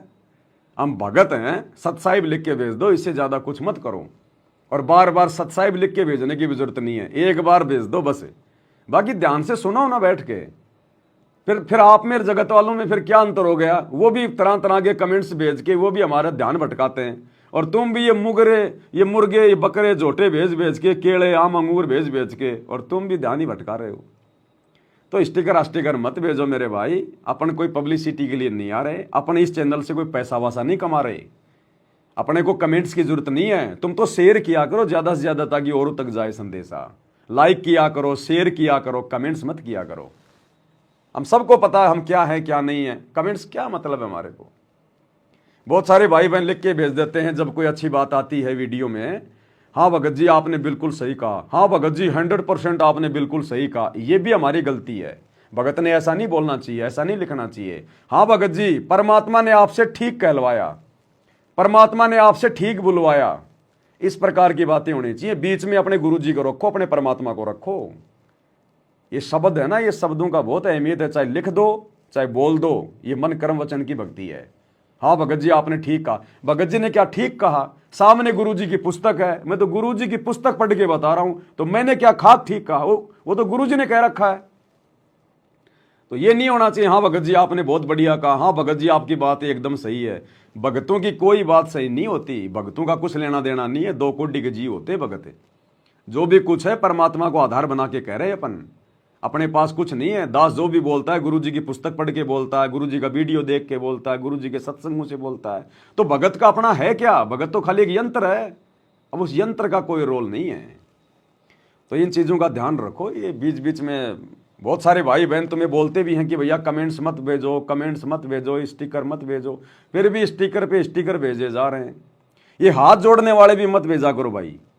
ये हाथ जोड़ने वाले जो होते हैं ना, ये भी मत भेजो। स्टिकर कोई भेजो ही मत, ना हाथ जोड़ने का, ना रोने का, ना धोने का, ना मुर्गे का, ना फूल का, ना केले का। स्टिकर नाम की कोई चीज, ये क्या बोलते हैं इनको, इमोजी फिमोजी क्या बोलते हैं, भेजो ही मत। तुम लाइव जुड़ते हो, एक बार सत्साई बोल दो कि सभी भाई बहनों को प्यार भरा सत्साई, बस उसके बाद चुप हो जाओ। दूसरा कमेंट्स ही मत करो फिर। फिर सुनो ना ध्यान से, फिर आए किस लिए अपन बताओ। तो इन चीजों का ध्यान रखो। तो क्या कह रहे हैं गुरुदेव भगवान कि पतिव्रता जो आत्मा होगी उसके लिए परमात्मा सब कुछ करेगा। गरीबा के पर्दे हम गए सतगुरु के उपदेश, शिव ब्रह्मा विष्णु रटत है पार न पावे शेष। गरीब जो गुठली में आम है बटक बीज बढ़ जान, सतगुरु के उपदेश ते नीरख सिर को छान। गरीब शब्द सिंधु में लोक है ऐसा गैर गंभीर, राम कहो साहेब कहो सो हम सत्य कबीर। गरीब ब्रह्म कहो अभिगत कहो करता कहो करीम, कादर में परुआ है रवता राम रहीम। गरीब जय गोपाल दंडोत कर पैरों पड़ प्रणाम, दुआ करो दिल पाक से असली सलाम। कि आप दंडोत प्रणाम करो लेकिन सच्चे दिल से करो दुआ, मन में दोष ना रखो। जब उस सलाम का उस प्रणाम का आपको फल मिलेगा। वैसे बार बार दंडोत करते हो, मन में दोष रखते हो, व्रत की एक्सरसाइज है वो। गरीब कुल का खामिद एक है दूजा नहीं गंवार, दो एक है सो दोत की पकड़ा जाए दरबार। देखो कितनी बड़ी बात कही गुरु जी ने। गरीब कुल का खामिंद एक है दूजा नहीं गंवार, और दूजा कहे सो दोजक में जाएगा खाएगा यम की मार। कुल का मालिक एक है दूजा नहीं गंवार, सतगुरु पुरुष कबीर है कुल के सृजनहार। कुल का खाविंद केवल एक ही है। कौन है वो कुल का खाविंद एक? सतगुरु रामपाल जी परमात्मा, ये कबीर भगवान, यही है एकमात्र पूरे कुल का खाविंद। भक्ति मुक्ति के दाता सतगुरु भटकत प्राण फिरंदा, उस साहिब के हुक्म बिना नहीं तरवर पात हिलंता। भक्ति और मुक्ति का दाता कौन? सतगुरु। केवल ये एक ही है। गुरु समान नहीं दाता रे जग में, गुरु समान नहीं दाता। जब गुरु के समान और कोई दाता है ही नहीं। कुल का खाविंद एक है दूजा नहीं गवार, तो बताओ फिर कौन है फिर वो कुल का खाविंद? कौन हुआ वो कबीर भगवान है जो आज आकर हमें ज्ञान दे रहे हैं, भक्ति दे रहे हैं और मुक्ति देंगे? तो कौन हुए? हमारे गुरुदेव भगवान स्वयं कबीर परमात्मा, कुल का खाविंद। इसलिए हमने अपने गुरुजी के अलावा किसी और में परमात्मा नहीं देखना है। इसलिए अब हमने इतना ज्ञान प्राप्त करने के बाद, इतनी समझ प्राप्त करने के बाद, अब हमने जून के महीने में उस नकली कबीर की, दाढ़ी मूछ वाले मुर्दा की, हमने वो कबीर प्रकट दिवस नहीं मनाना। नहीं तो दोजख में जाएंगे, दोजख में। कुल का खाविंद एक है दूजा नहीं गवार, दो कहे सो दोजख में जाए खाएगा यम की मार। तो इतना ज्ञान लेने के बाद, सतगुरु से इतनी भक्ति लेने के बाद भी अगर हम नरक में जाने के काम करेंगे, दोजख में जाने के काम करेंगे, फिर हमसे बड़ा मंदबुद्धि निर्भागी और कौन है? एकमात्र अपना गुरु। उसी को कहते हैं पतिव्रता पद। हर किसी से आस्था छोड़ के, हर किसी की पूजा पाठ छोड़ के, केवल अपने गुरुजी में आस्था। अगर फोटो भी रखें तो अपने गुरुजी की रखें, अन्य किसी की फोटो भी अपने घर पे, अपने दरबार में, अपने लॉकेट में नहीं रखनी। तब माना जाएगा कि आपने अपने गुरु को कुल का खामिद मान लिया। गंवार दो एक है सो दोत की पकड़ा जाए दरबार। क्यों? कुल का मालिक एक है, कोई दूसरा नहीं है। गंवार ये मूर्ख, अन्य कोई नहीं। कुल का खामिद एक है दूजा नहीं गंवार, दो एक है सो दो जोखी पकड़ा जाए दरबार। और मालिक कहते हैं गुरु गोविंद दो नहीं भाई, जब तक दो समझोगे दो जख में जाई, नरक में जाओगे। और अगर अपने गुरु के अलावा किसी और में परमात्मा देख लिया तो, गुरु के अलावा यदि किसी और में परमात्मा देख लिया तो नरक में जाओगे। नरक में ये भक्ति विधान है, या कोई पक्षपात नहीं चलता, तेरी मेरी नहीं चलती परमात्मा के मार्ग में। अगर कोई सार शब्द लेकर भी गुरु जी के अलावा किसी और को परमात्मा मान रहा है, दाढ़ी मूंछ वाले उस कबीर को मान रहा है, तो भी नरक में जाएगा, नरक में। ये सतगुरु का अटल विधान है ये। कि कुल का मालिक केवल एक कबीर है, इससे हटकर कोई दूर और बताता है वह परमात्मा के दरबार में, फिर उसको दंड मिलेगा। कुल का खाविंद, कुल का मालिक केवल एक है कबीर, और इसके अलावा यदि और किसी को मानता है कोई, तो परमात्मा के दरबार में दंड का भागी होगा। अब वो कबीर कौन है, बस इस बात की पहचान कर लो। जब हमें यह समझ में आ जाएगा कि वो कबीर कौन है, फिर हम भाई बहन धोखा नहीं खाएंगे, फिर हम परमात्मा की उस मार से बच जाएंगे। और यही तो पहचान करवाना चाह रहे हैं गुरु जी हमारे से, कि वो कुल का मालिक एक कौन है, बस उसकी पहचान हो जाए। तो भाई और बहनों, उसकी पहचान भी गुरुदेव भगवान ने करवानी पड़ती है, और बार बार आपको दास सुनाता है, और सुनाना जरूरी है, ताकि हमारी आत्मा में भूल ना पड़े कि वो कुल का खाविंद, वो एकमात्र वो कबीर वर्तमान में सतगुरु रामपाल जी हैं, कोई और दूजा नहीं है। तो गुरु जी कह रहे हैं, पूर्व पश्चिम उत्तर दक्षिण क्यों फिरदा दाने दाने नू, सर्व कला सतगुरु साहिब की हरि आए हरियाणे नू।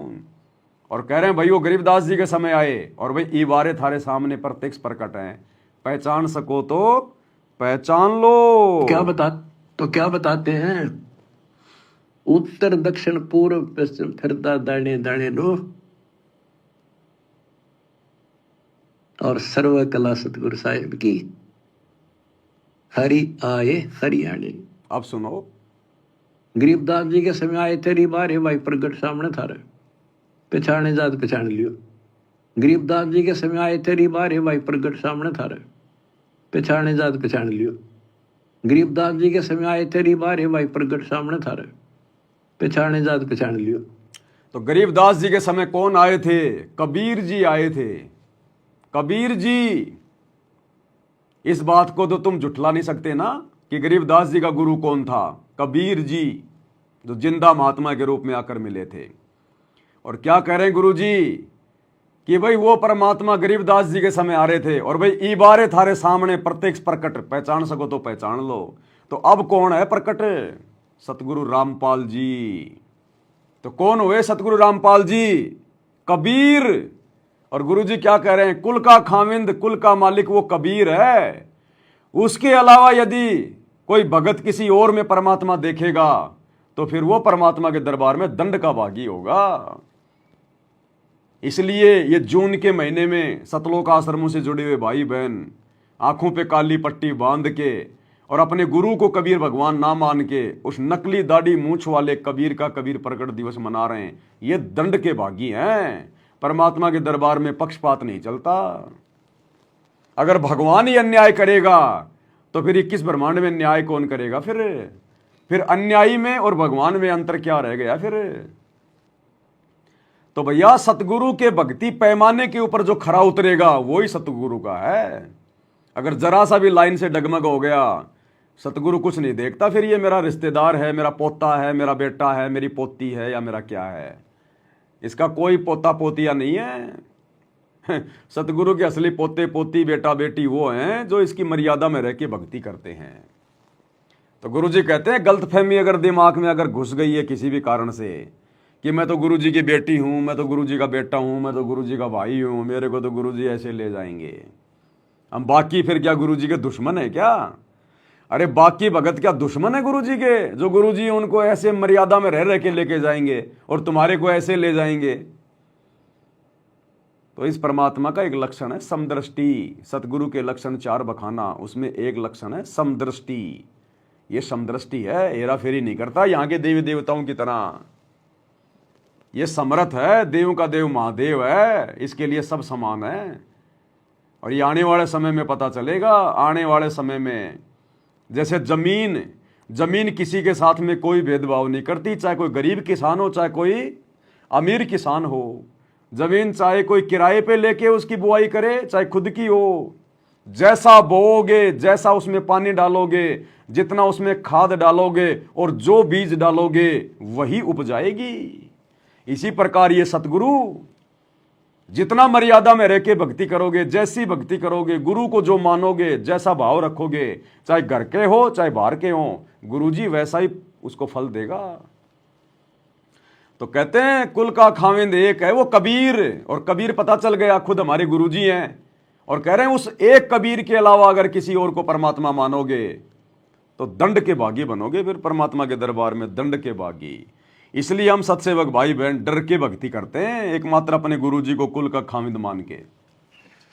कि कुल का मालिक केवल एक कबीर है, इससे हटकर कोई दूर और बताता है उस वह परमात्मा के दरबार में, फिर उसको दंड मिलेगा। गरीब सतवादी के चरणों की सिर पर डारो धूर, 84 निश्चय मिटे पहुंचे तख्त हजूर। गरीब सतवादी के चरणों की मैं सिर पर डारूं धूर, और 84 निश्चय मिटे पहुंचूं तख्त हजूर। रोज संध्या आरती में पढ़ते हैं हम। अब सतवादी कौन है? केवल सतवादी ही इस धरती पे आके सत्संग कर सकता है, सतवादी ही सत्य कह सकता है। ये सत्संग जो गुरु जी कर रहे हैं ये कबीर जी के अलावा कोई और नहीं कर सकता, क्योंकि सतवादी उनके अलावा कोई पूरी सृष्टि में है ही नहीं।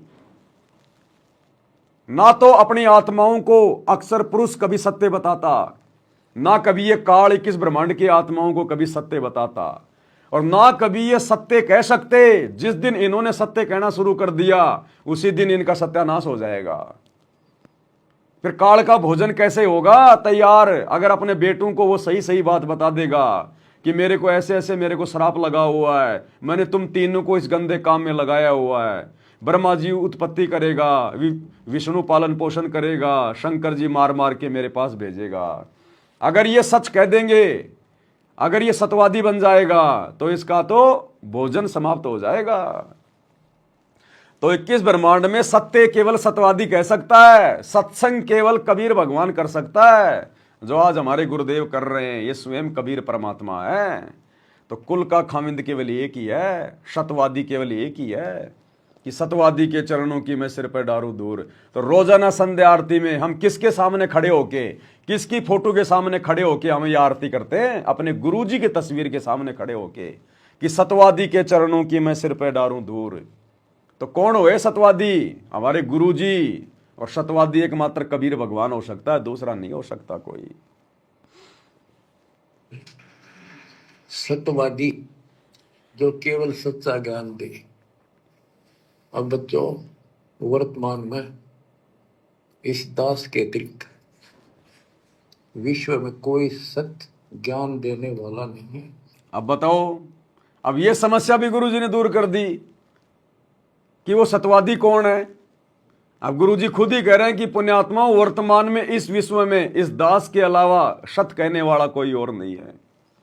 तो पहले तो क्या बोली वाणी कि सतवादी के चरणों की मैं सिर पे डारूं धूर, और आगे क्या कह रहे हैं कि बच्चों इस विश्व में वर्तमान में इस दास के अलावा कोई सत्य कहने वाला नहीं है।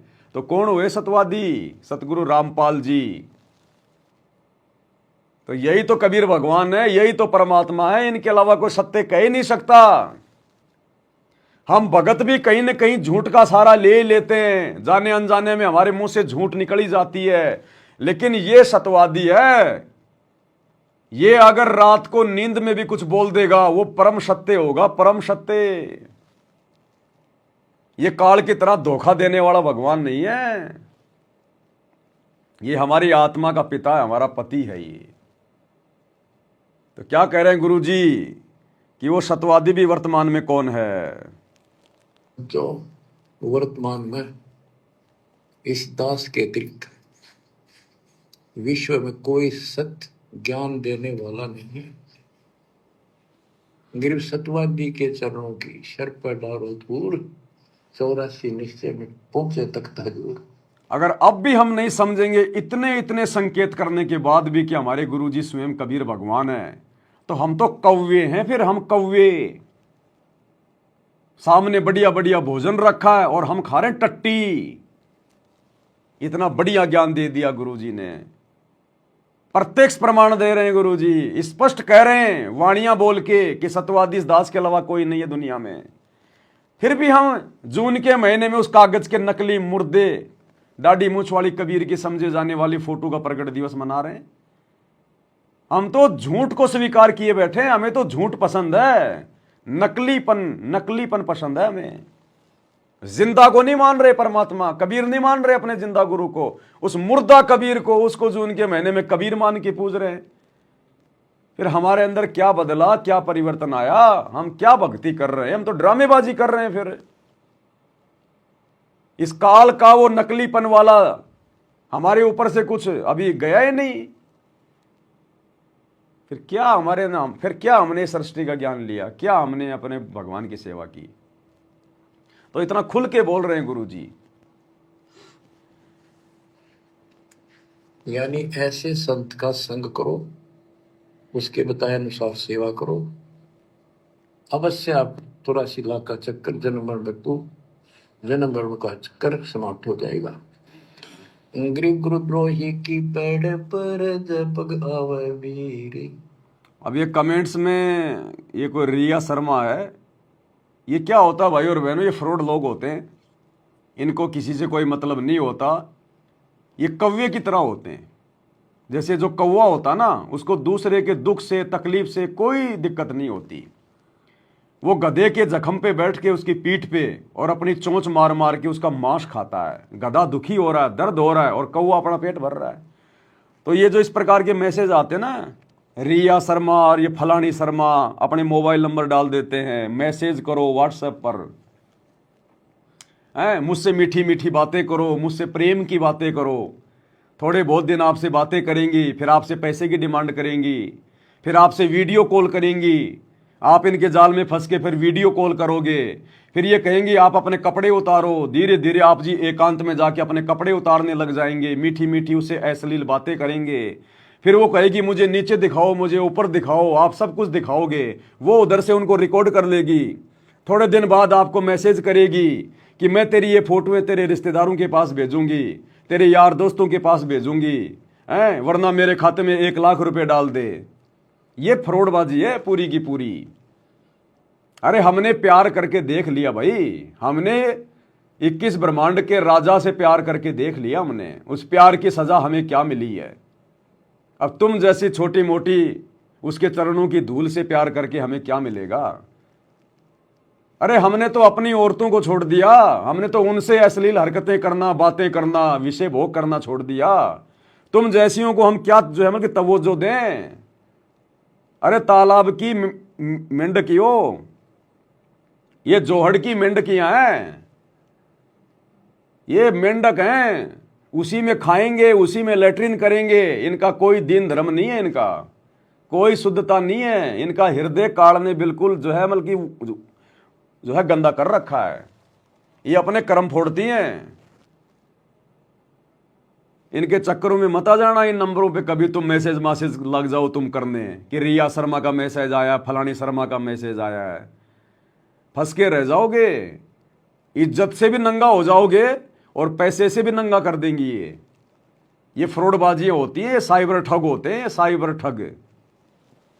कल को समाज में भी बेइज्जत हो जाओगे फिर, क्योंकि ये तुम्हारे सारे आईडी फाईडी, सारा तुम्हारा रिश्तेदारों के कॉन्टैक्ट नंबर, ये सब धीरे धीरे तुम्हारे से ये ले लेते हैं। ये तुम्हारी इंस्टाग्राम आईडी, फलाना आईडी सब ले लेंगे, और फिर तुम्हारी नंगी फोटोएं करके या तुम्हारी वीडियो रिकॉर्डिंग की वो रिकॉर्डिंग करके या तुम्हारी मोबाइल पे बात करेंगी उसकी रिकॉर्डिंग कर लेंगी, फिर बोलूँगी मैं तेरी पत्नी को भेजूंगी ये रिकॉर्डिंग, अगर तू मुझे इतने पैसे नहीं डालेगा तो। हैं फिर दिमाग में टेंशन लेके घूमते रहना, फिर भक्ति क्या खाक करोगे फिर। तो ये ध्यान रखा करो, इस प्रकार के फ्रॉड मैसेज आते हैं, कोई लेना देना नहीं होता, इनकी आदत है। ये तो हर किसी के लाइव पे, हर किसी के वीडियो पे ये इसी प्रकार से डालते रहते हैं। ऐसा नहीं है कि हमारी वीडियो देख रही है, नहीं, ये सिस्टम आता है, टेक्नोलॉजी है। ये ऊपर पैसे भरते हैं और ऊपर फेसबुक की तरफ से ऑटोमेटिक ये मैसेज वगैरह आना शुरू हो जाते हैं।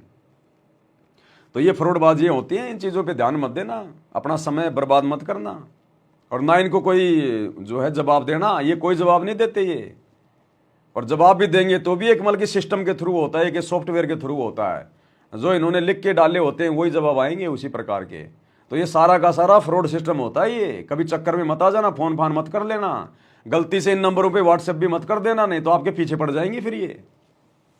ये काल का जाल है, ये भूतनियां है, भूतनियां जैसे नहीं होती ये चुड़ैल वगैरह, भूतनी ये चुड़ैल एक बार जिसके पीछे लग जाती है छोड़ती नहीं है, फिर उसका खून चूस लेती हैं।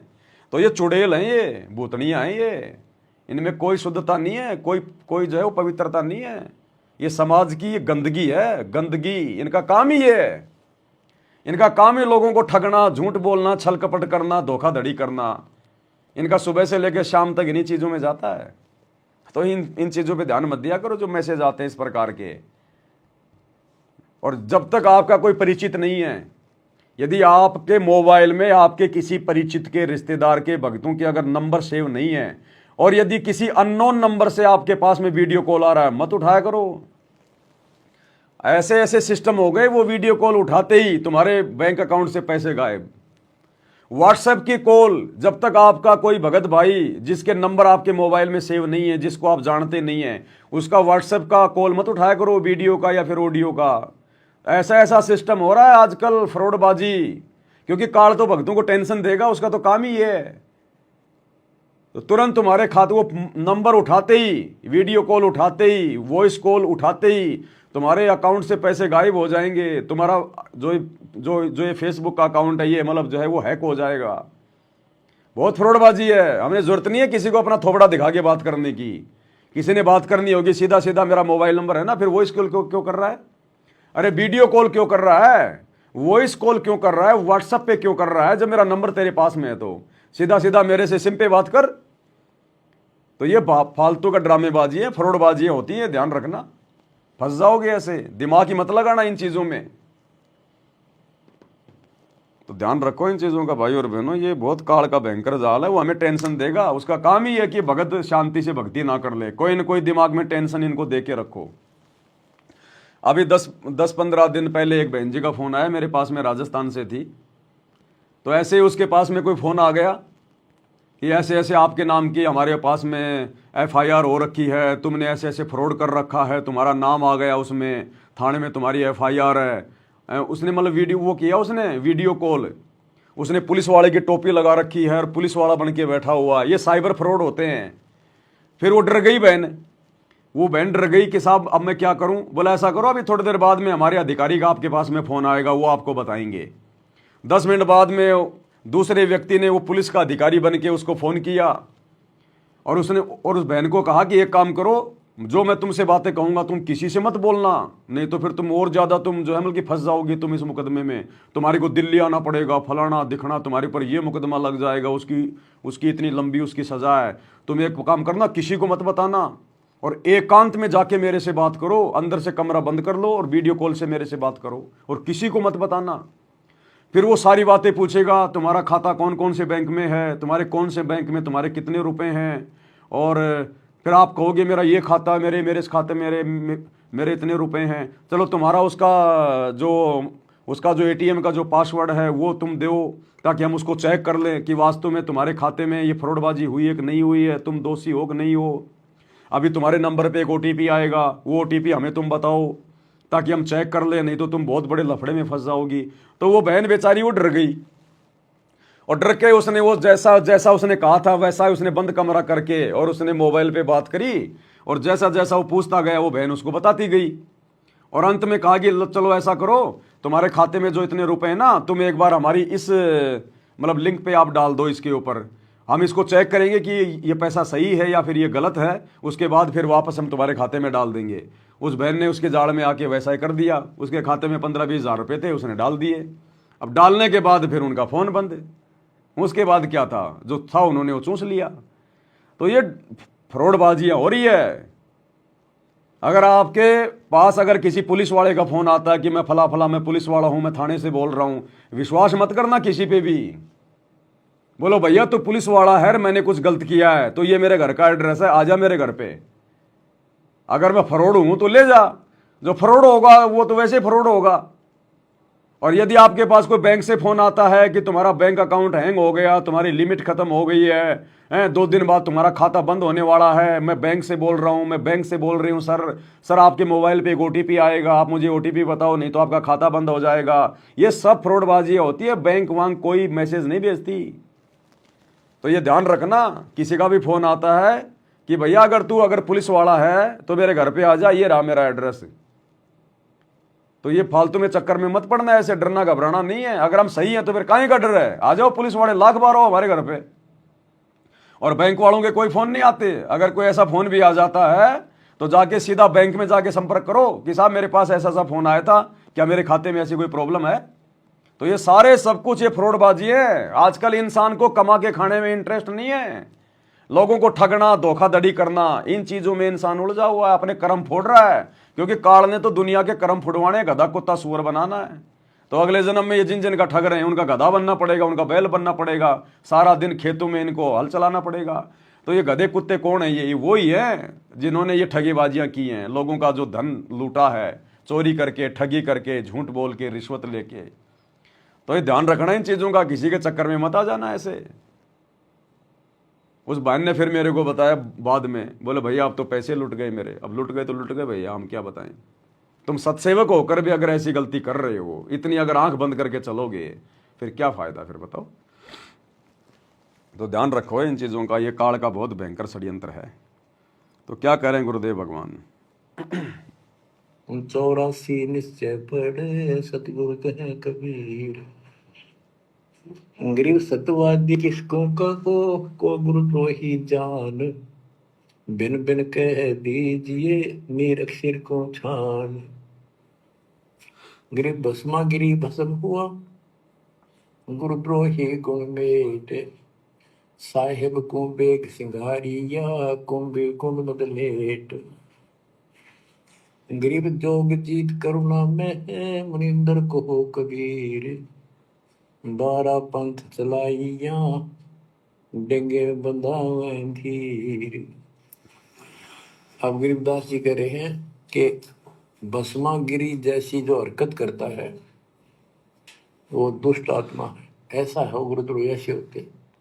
अब देख लो भैया, पवन दास को गुरुद्रोही कहने वाले, गुरुजी कह रहे हैं गुरुद्रोही कैसे होते हैं। भस्मासुर जैसों को गुरुजी ने गुरुद्रोही बताया, जो अपने ही इष्ट की औरत के ऊपर गंदी नजर रखता है। तो बताओ, मैंने कब गुरुजी की लड़कियों के ऊपर कोई गंदी नजर करी? मैंने कब गुरुजी की पत्नी के ऊपर कोई गंदी नजर करी? कब मैंने गुरुजी के परिवार को ठगना चाहा? बताओ। तो गुरुजी कहते हैं गुरुद्रोही तो ऐसा होता है जैसे भस्मासुर था। तो भैया गुरुद्रोही की परिभाषा जानो, पहले पहचानो गुरुद्रोही क्या होता है, कैसा होता है। ये समय निकल जाएगा हाथ से।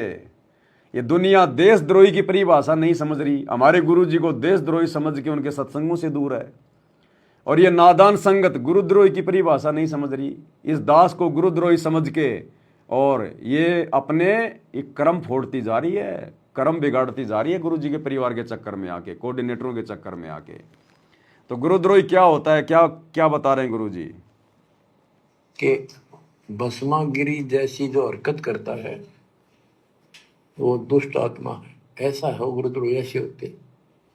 अपने गुरु को, उसी को इष्ट माने, वही उनका गुरु, और उसी की पत्नी के ऊपर ऐसी गंदी नीयत रखी। ऐसे ही जो गुरु के साथ अन्य बकवास करते हैं, जैसे 2-3 दुष्ट लोगों ने अपने बकवाद के कारण संगत को लूटना चाहा, नाम नहीं बता रहे, सारे मेरे खिलाफ काम किए। नाम नहीं बता रहे गुरुजी, कहीं सोचो पवन दास के लिए कह रहे हैं। वो तो सबको ही पता चल गया कि गुरुद्रोही का नाम आते ही मेरी तरफ संकेत होता है। तो गुरुजी कह रहे हैं 2-3 ऐसे हो गए थे, लेकिन गुरुजी ने उससे पहले गुरुद्रोही की पहचान बता दी है कि गुरुद्रोही ऐसे होते हैं, भस्मासुर जैसे। तो दास ने तो ऐसा कुछ किया ही नहीं, कभी सोचा ही नहीं। वो तो हमारी गुरु बहनें हैं, गुरुजी की बेटी हमारी गुरु बहनें हैं, गुरुजी की पत्नी हमारी गुरु बहन है, हमारी माँ थोड़ी हो। वो तो मूर्ख भक्तों की गुरु माता है, हमारी तो गुरु बहन है वो। तो गुरुजी कह रहे हैं 2-3 ऐसे दुष्ट हो गए थे। अब 2-3 ऐसे दुष्ट कौन है, वो संकेत करेंगे गुरुजी। अब समझ जाओ 2-3 दुष्ट कौन है वो गुरुजी के परिवार में ही हैं। वो जो हैं वो दुष्ट जो हैं वो। मेरे खिलाफ काम किए इस संजय दिल्ली वाले ने और कौन जयपुर वाले। जय हो मालिक। अगर ये सच्चे थे तो ये भी क्यों ना आते, माफी मांगने गलती होगी थी। अगर ये सच्चे थे तो इब क्यों ना आते माफी मांगने। अब बताओ भाई और बहनों, 2022 में दास को गुरुजी के परिवार वाले पकड़ के और बरवाड़ा के थाने में ले गए, मेरे ऊपर 420 का मुकदमा लगाया। मेरे को मिलवा देते गुरुजी से, मैं तो पुलिस के अंडर में था, मैं तो मैनेजमेंट के अंडर में था, गुरुजी से मेरे ऊपर इन्होंने मुकदमा करवाया। तो इनको तो बहुत अच्छा मौका था, मेरे को मिलवा देते वहां ले जाके गुरुजी से, कोई दिक्कत ही नहीं थी। बताओ, मैं थोड़ी मना करता फिर वहां, क्यों नहीं मिलाया मेरे को। मैंने तो कहा था कि मेरे को गुरुजी से मिलवा दो। बोला क्यों मिलवा दे हम तेरे को गुरुजी से। और अब ये कहते हैं कि वो जो है वो गुरुजी से नहीं मिलता। तो ये परमात्मा की दया है, परमात्मा ने अभी मिलना ही नहीं है, क्योंकि जिस दिन इस पवन दास का पूज्य गुरुदेव जी से मिलन होगा, उस दिन के बाद फिर ये दास कोई वीडियो फाडियो नहीं बनाएगा। उस दिन समझो परमात्मा का काम पूरा हो गया, जो सेवा मालिक ने करवानी थी पूरी हो गई। इसीलिए तो गुरुजी ने मेरे से नहीं मिलना चाहा। मैनेजमेंट ने कितनी कोशिश करी मुझे गुरुजी से मिलाने की, क्यों हर बार ये लोग फेल हुए, क्योंकि अभी तक वो काम गुरुजी का पूरा हुआ नहीं था, जो काम परमात्मा ने मुझ दास से करवाना था। और जब तक ये काम पूरा नहीं होगा गुरुजी का, जो मुझ दास के माध्यम से परमात्मा ने पूरा करवाना है, गुरुजी नहीं मिलेंगे मेरे से। और जिस दिन गुरुजी मिल गए, उस दिन फिर ये सारा सिस्टम फिर फेल, फिर आगे कोई वीडियो नहीं, बैठ के अपनी भक्ति करेंगे। तो जिस दिन परमात्मा चाहेगा, क्या वो मिल नहीं सकता?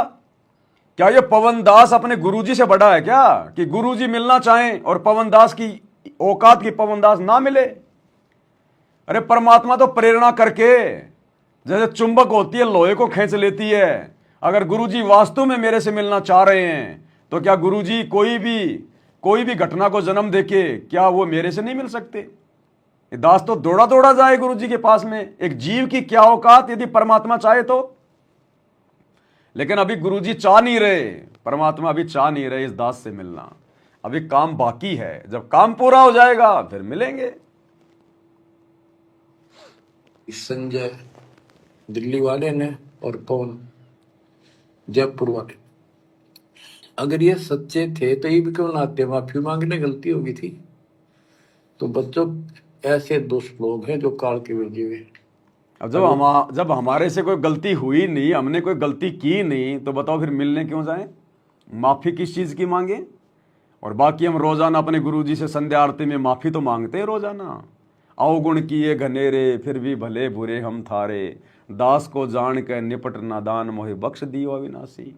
मैं अपराधी जन्म का, नक्सिक भरे विकार, तुम दाता दुख भंजना, मेरी करो समार। ये माफी तो मांग रहे हैं अपने गुरुजी से हम रोजाना, फिर और कौन सी माफी बताओ? और हमने ऐसा कोई गलत काम किया नहीं। माफी तो गुरुजी के परिवार को मांगनी पड़ेगी आने वाले समय में। जो इन्होंने आश्रमों में हॉस्पिटल खोल दिया, माफी मांगनी पड़ेगी। धनाना गांव में बैडमिंटन का स्टेडियम बना दिया, माफी मांगनी पड़ेगी। जाटों की धर्मशाला में 1 करोड़ रुपया बर्बाद कर दिया, माफी मांगनी पड़ेगी। 2 कोड़ी के नेताओं की रैलियों में संगत को भेज के मर्यादा तोड़वा दी, माफी मांगनी पड़ेगी। जाटों के आरक्षण में संगत को बैठा दिया, मर्यादा तोड़वाई, करोड़ों रुपया चंदे में दिया, माफी मांगनी पड़ेगी। गुंडों की सीबीआई जांच का समर्थन किया, 5 लाख रुपए दिए, माफी मांगनी पड़ेगी। माफी तो गुरुजी के बेटों को, गुरुजी के भाई को, गुरुजी के परिवार को, इन कोऑर्डिनेटरों को मांगनी पड़ेगी आने वाले समय में। जब हम सत्सेवकों ने ऐसा कोई कुक्रम किया ही नहीं, तो हम क्यों माफी मांगे? कुक्रम किया दिल्ली वाले संजय ने, आरामीपना किया दिल्ली वाले संजय ने, अपने गुरुजी को धोखा देके। असली गुरुद्रोही वो है दिल्ली संजय वाला, जो गुरु पद पे बैठ गया, नाम दे रहा है, दीक्षा दे रहा है, लोगों से ज्योति पाठ के पैसे ले रहा है, 56 प्रकार के भोग खा रहा है। वो है जो भक्तों को आशीर्वाद दे रहा है, बेचारों को। वो है जो सबका जीवन जो है वो नरक में ठोक रहा है, और खुद का जीवन भी जो है वो नरक में ठोक रहा है। वो है गुरुद्रोही, वो जाए, वो मांगे माफी। हमारा संजय से क्या लेना देना? आज 7 साल हो गई, हमने संजय की शक्ल नहीं देखी। हमारा संजय से कोई लेना देना ही नहीं। 2018 में हमारा उससे बस दूर हो गए थे हम उससे। जब वो कुक्रम करने लगा अपने आप को नानक जी कहने लगा, हमने उसी समय उसको छोड़ दिया था, हमारा क्या लेना देना। तो हम किस बात की माफी मांगे जब गलती की नहीं? तो गलती तो गुरु के परिवार ने, कोऑर्डिनेटरों ने मांगनी चाहिए। ये कर रहे हैं गलतियों पे गलतियां। अब जैसा इन्होंने जेल में जाकर गुरुजी को कह दिया मेरे बारे में, अब गुरुजी तो वैसा ही कहेंगे भैया। अरे भैया अंतर्यामी है, लेकिन भूमिका तो आम व्यक्ति की कर रहा है ना। जैसा जेल में जाके कहोगे, जैसा बताओगे, वैसा ही तो जवाब देंगे। तो गुरुजी के परिवार ने जैसा मेरे बारे में बढ़ा चढ़ा के 2-4 करके शिकायतें की हैं, गुरुजी ने वैसा ही जवाब दे दिया। उसी आधार से गुरुजी कह रहे हैं। आपको लगता है कि गुरुजी अंतर्यामी हैं, गुरुजी सब कुछ देख के कह रहे हैं, तो क्या गुरुजी को यह धनाना में स्टेडियम दिखाई नहीं दे रहा क्या? गुरुजी को राजनेताओं की रैलियों में भक्तों को धक्के खिला रहे हैं, वो दिखाई नहीं दे रहा? ये जाटों की धर्मशाला बना दी गुरुजी को, ये दिखाई नहीं दे रहा? आरक्षण में जाके बैठ गए, करोड़ों रुपया भक्तों का बर्बाद कर दिया, ये गुरुजी को दिखाई नहीं दे रहा? ये आनंदपाल सिंह जैसे गुंडे की सीबीआई जांच का समर्थन किया, 5 लाख रुपए दिए, ये गुरुजी को दिखाई नहीं दे रहा? यहां गुरुजी अंतर्यामी नहीं है? तो भैया ये उसका मिशन है, ये उसका खेल चल रहा है। और आने वाले समय में पता चलेगा किसने गलतियां करी हैं, किसने गलतियां नहीं करी हैं, किसने माफी मांगनी है और किसने नहीं मांगनी है। तो हमें तो पता है ना कि ये सारा क्या खेल चल रहा है। इसलिए हमें तो खुशी होती है कि कम से कम परमात्मा इस लाखों की करोड़ों की संगत में से मुझ नीच का अपनी जुबान से नाम तो ले रहे हैं। अरे भगवान की जुबान से नाम भी निकल जाए तो भी आप लाखों भक्तों से तो मैं लाख गुना अच्छा हूं, लाख गुना अच्छा। तुम्हें तो गुरुजी जानते भी नहीं, पहचानते भी नहीं, और मेरा गुरुजी बार बार नाम ले रहे हैं, तो तुम्हारे से तो लाख गुना अच्छा हूं मैं। बाकी सच और झूठ क्या है ये सामने आ ही जाएगा थोड़े दिनों बाद में, छुपेगा थोड़ी। कब तक छुपाओगे? कब तक संगत को भ्रमित करके रखोगे? कब तक अपने धार्मिक धंधे के लिए संगत की पीठ में छुरा घोपोगे? कब तक अपने गुरु को अपने जैसा मानुष मान के उनके साथ धोखा करोगे? ये धोखा तुम्हारे साथ में हो रहा है, गुरु के साथ नहीं हो रहा। ये परीक्षा चल रही है ये। और वो भोली आत्मा इन दुष्टों के पीछे लगी थी। अब क्या कहते हैं, भस्मागिरी जैसे जो कर्म करते हैं वो गुरुद्रोही है। अब क्या कहते हैं, भस्मासुर जैसे जो कर्म करते हैं वो गुरुद्रोही होते हैं। तो बताओ भाई मैंने क्या भस्मासुर जैसा मैंने कर्म कर दिया? अब भस्मासुर जैसे कुकर्म भी ये आश्रम वाले कर रहे हैं। खुद गुरुजी ऑडियो में कह रहे हैं, जो मैं बार बार सुनाता हूं आपको, कि अपनी माता बहनों को भी नहीं छोड़ रहे, अपनी गुरु बहनों को भी ये कोऑर्डिनेटर आश्रम में नहीं छोड़ रहे। उनके साथ भी अश्लील बातें करना, अश्लील चैटिंग करना, शारीरिक संबंध बनाना गुप्त रूप में, ये कुकर्म भी भस्मासुर जैसे ये गुरुजी का परिवार कर रहा है। ये गंदी राजनीति, ये भस्मासुर वाले कर्म है जो भी तुमने जो किए हैं। और आश्रमों में ये कोऑर्डिनेटर जो माता बहनों के साथ में जो कुकर्म करते हैं, खुद गुरुजी ने बताया, बार बार आपको सुनाता हूं, फिर सुन लो एक बार। ये हैं भस्मासुर वाले कर्म जो इन आश्रमों में किए जा रहे हैं। सत्सेवक तो भैया इन कुकर्मों के आसपास भी नहीं है, आसपास भी। जब सत्सेवकों ने अपनी औरतों को अपनी बहन बना लिया, तो अपनी गुरु बहनों के साथ में तो हम सोच भी नहीं सकते कभी कुकर्म करने की। तो ये कुकर्म भी काल ने तुम्हारे हिस्से में लिख दिए, जिसके विषय में गुरुजी कह रहे हैं, ध्यान से सुन लो। विचार करना हो कि हम कौन है, कहां से आए। आपस में खेचातानी रखते हो अभी भी भगत हो गए। अच्छे इंसान तो जगत वाली गुना करते ऐसा जैसे भगत कर रहे हैं। अच्छे इंसान तो जगत वाली गुना करते ऐसा जैसे भगत कर रहे हैं। सुन लो, अच्छे इंसान तो जगत वाली गुना करते ऐसा जैसे भगत कर रहे हैं। किसी को छोटी सी सेवा दे देते, कोऑर्डिनेटर बना दिया, वो ने सोचा मैं खुदा बन गया। और इतना शिक्षा तो बने। अरे भस्मासुर भी तो वो कड़ा लेके अपने आप को वो खुदाई मान बैठा था। शंकर जी से वो भस्म कंडा लेके अपने आप को वो खुदाई मान बैठा था कि मैं तो खुदा बन गया। तो गुरुजी कह रहे हैं ये कोऑर्डिनेटर छोटी मोटी कोई सेवा लेके अपने आप को पता नहीं खुदा मान बैठते हैं। तो कौन कर रहा है भस्मासुर जैसे कर्म? इन आश्रम वाले कर रहे हैं या सत्सेवक कर रहे हैं? क्या कह रहे हैं गुरुजी? भगत कर रहे हैं। अच्छे इंसान तो जगत वाली गुना करते ऐसा जैसे भगत कर रहे हैं। किसी को छोटी सी सेवा दे देते, कोऑर्डिनेटर बना दिया, वो ने सोचा मैं खुदा बन गया। और इतना शिक्षा तो बने। मजदूर बनो सीखो, मजदूर। और कई देखा है कि कोऑर्डिनेटर या जिसकी जो भी व्यवस्था लगाई जाए तो व्यवहार भी ठीक नहीं करते, धमकान लग जाते, फुरकान लग। बताओ, कह रहे हैं कोऑर्डिनेटर संगत के साथ में व्यवहार भी ढंग से नहीं करते, धमकान लग जाते हैं, खुड़कान लग जाते हैं संगत को। और कुछ तो ऐसे हैं जो अपनी गुरु बहनों को गलत गलत मैसेज करते हैं। ये हैं भस्मासुर। लग जाते। और कुछ ऐसी भी शिकायतें आई हैं जो बहन बेटियों के साथ गलत मैसेज भी डालते हैं, तो वो दुष्ट लोग ना तो कोऑर्डिनेटर के योग्य है ना वो भगत के योग्य, वो भस्मासुर के योग्य हैं, भस्मासुर के योग्य। और कुछ ऐसी भी शिकायतें आई हैं जो बहन बेटियों के साथ गलत मैसेज भी डालते हैं, तो वो दुष्ट लोग ना तो कोऑर्डिनेटर के योग्य है ना वो भगत के योग्य। और कुछ ऐसी भी शिकायतें आई हैं जो बहन बेटियों के साथ गलत मैसेज भी डालते हैं, तो वो दुष्ट लोग ना तो कोऑर्डिनेटर के योग्य है ना वो भगत के योग्य। भस्मासुर। तो ऐसा तो संगत माई कुसंगत उपजेगी। अब बताओ, संगत में कुसंगत कहाँ उपज रही है? साध संगति में उपज रही है या इन सतलोक आश्रम में उपज रही है? क्योंकि सतलोक आश्रम वालों के लिए तो कह रहे हैं गुरु जी कि ऐसे तो संगत में कुसंगत उपजेगी। हम तो सत्सेवक इन आश्रमों में जाके पेशाब भी नहीं करते। हमें तो इन आश्रमों में जाकर अगर कोई पेशाब करने के अगर 1 करोड़ रुपए दे, हम तो इनके दरवाजे पे पेशाब भी ना करें जाके, जब तक हमारे गुरुजी उस आश्रम में नहीं है। जब तक हमारे गुरुजी उन आश्रम में नहीं है, हम तो पेशाब भी नहीं करेंगे इन आश्रमों में जाके, चाहे कोई 1 करोड़ रुपया दे। तो संगत में कुसंगत कहां उपज रही है? इन फर्जी सतलोक आश्रमों में। भस्मासुर जैसे कर्म तो यहां हो रहे हैं। ऐसा तो संगत माई कुसंगत उपजेगी, और ऐसी कुसंगत होगी फिर हम रखेंगे नहीं उसको खेत में। किसान उसको बाढ़ को पाड़ के खेत तो बाहर फेंक देता है, तो उसको आप मिशन से निकाल दिया जाया करेगा। सुधर जाओ, एक के नहीं सुनी जाया करती, कि सामूहिक शिक्षा दी जाती है, अमल कर लो इन पे। कर्म बतेरे फोड़ लिए। क्या कह रहे हैं गुरु जी?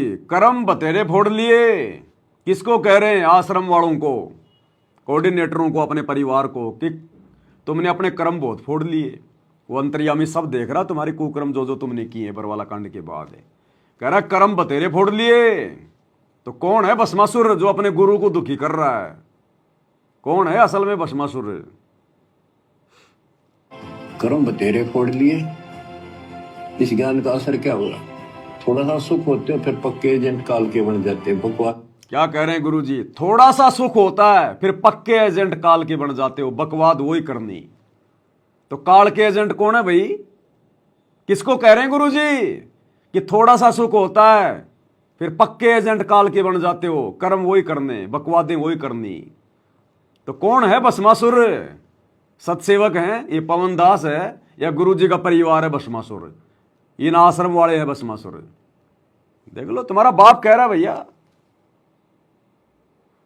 होते हो फिर पक्के एजेंट काल के बन जाते। बकवाद वही करनी, भगवान से दूर हो जाना।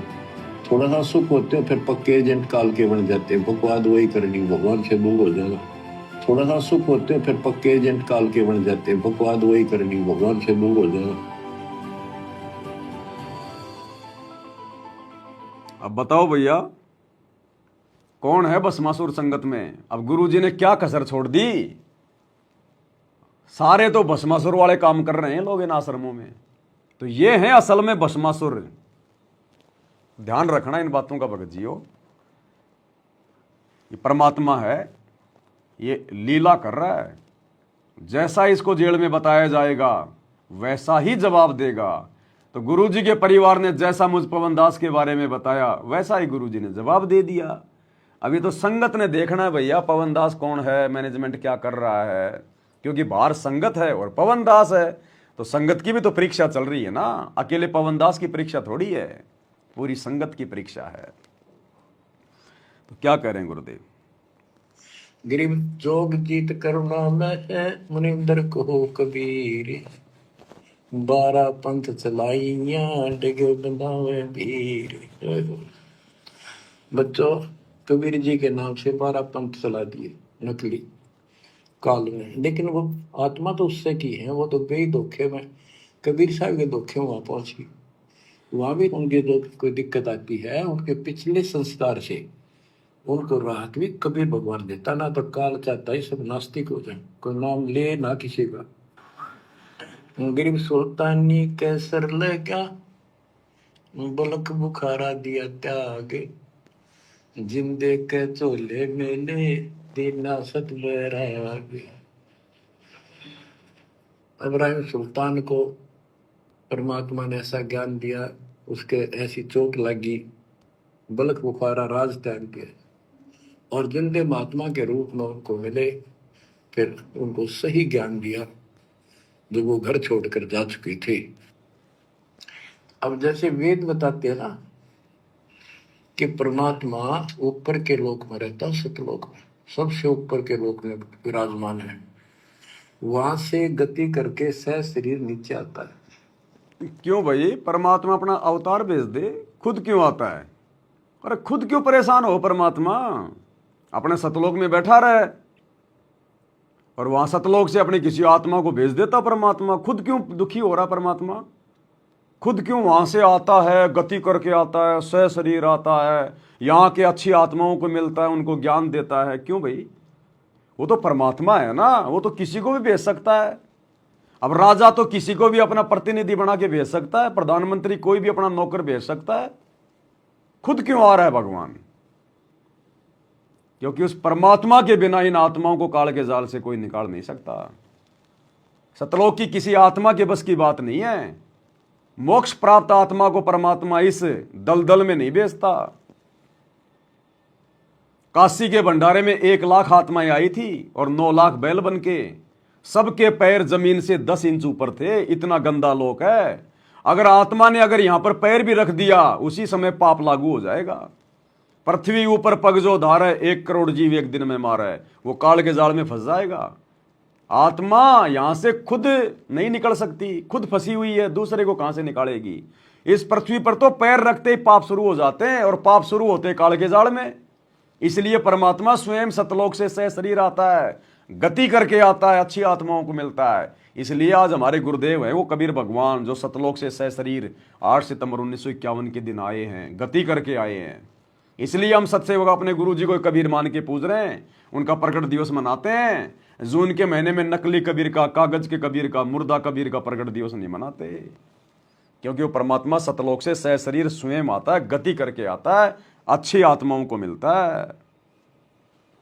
सबसे ऊपर के लोक में विराजमान है, वहां से गति करके सह शरीर नीचे आता है, और अच्छी आत्माओं को मिलता है जो भक्ति मार्ग पर लगे हुए हैं, उनको कष्ट, उनके कष्ट दूर करता है।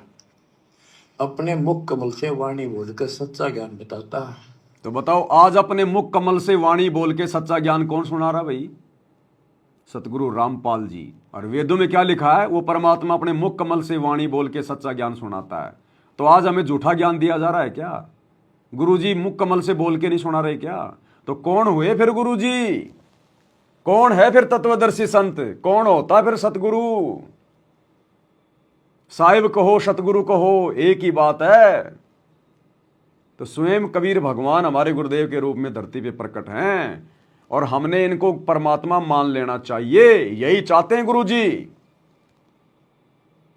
यही चाहते हैं। नहीं तो हमारी बात बिगड़ेगी, चाहे तुम कितने लड्डू जलेबी बर्फी खा लो, कितना ज्योति पाठ कर लो, कितनी माला फेर लो, कितनी भक्ति कर लो, कोई सा भी तुम नाम ले लो। अगर गुरु को भगवान नहीं माना, परमात्मा नहीं माना, कबीर जी नहीं माना, और दाढ़ी मूछ वाले नकली कबीर को घर से बाहर नहीं निकाला, तो बात नहीं बनेगी भैया। सीधा सा फॉर्मूला है। सतगुरु रामपाल जी को अपना बाप मानना पड़ेगा, और उस फर्जी बाप को, नकली बाप को, दाढ़ी मूछ वाले नकली कबीर को, उसको घर से निकालना पड़ेगा, तब बात बनेगी। तो भाई और बहनों, आज के वीडियो में हम केवल इतना ही लेंगे। और दास छोटी सी आप लोगों को सूचना देना चाहता है। अभी ये 2 दिन का पाखंड चलेगा देश भर में, होली का और ये दुलंडी का। अब हम तो इस पाखंड में आते ना जाते, ना हमें ये अच्छा लगता, लेकिन दास जहाँ पे रह रहा है वहाँ मजबूरी है। 2 दिन ये लोग मिलके अपना कोई प्रोग्राम करते हैं, तो यहाँ पर कोई डीजे वाजे लगाएंगे, टेंट वांट लगा लोगों के इन्होंने सेट कर दिया पूरा। तो 2 दिन यहाँ पर डीजे बजेगा दिन रात, पागलों की तरह। कोई शराब पी के, कोई रंग लगा के नाचेंगे, उड़दंग मचाएंगे, अश्लीलता फैलाएंगे। ये बढ़वागिरी लोग शुरू करेंगे, 2 दिन चलेगी ये। तो इसलिए दास 2 दिन तक लाइव नहीं आएगा, परमात्मा कोई और सेवा करवाएंगे छोटी मोटी। तो कल और परसों यानी ये 2 दिन का है ना, दीपावली का और ये धुलंडी का, तो 2 दिन यहाँ पर पाखंड चलेगा पूरा, हर जगह चलता है ये डीजे वाजे लगा के। तो अपन लाइव आ नहीं पाएंगे क्योंकि फिर अपन डिस्टर्ब होंगे। तो कल और परसों दास लाइव नहीं आ पाएगा। तो सभी भाई बहन ज़्यादा से ज़्यादा परमात्मा का सत्संग सुने, ज़्यादा से ज़्यादा परमात्मा का भजन करें। और हमने किसी भी प्रकार से इस पाखंड में पाव नहीं देना है। हमने उस दिन, दुलंडी के दिन विशेषकर, जिस दिन ये रंग वांग डालते हैं, अपने घर में बैठे रहो, बाहर निकलो ही मत उस दिन आप, क्योंकि वैसे भी छुट्टी होती है काम धंधे की। तो बाहर निकलो ही मत, अपनी भक्ति पे लगे रहो, अपना सत्संग सुन लो गुरु जी का, सो जाओ, और भी कुछ नहीं है तो पढ़े पढ़े अपने मंत्र कर लो, अपना सुमरण कर लो, कोई साथ संगति का वीडियो देख लो। तो 2 दिन सभी भाई बहन परमात्मा की भक्ति ज़्यादा से ज़्यादा करेंगे अपन। और उसके बाद फिर दास लाइव आएगा, व्हाट्सएप के ग्रुप में मैसेज डाल देगा। तो आज के वीडियो में केवल इतना ही। परमात्मा हम सबको सद्बुद्धि दे, आशीर्वाद दें। बंदी छोड़ सतगुरु रामपाल जी भगवान की जय। भाई जो गुरु बचन पे डट गए, कट गए फंद 84।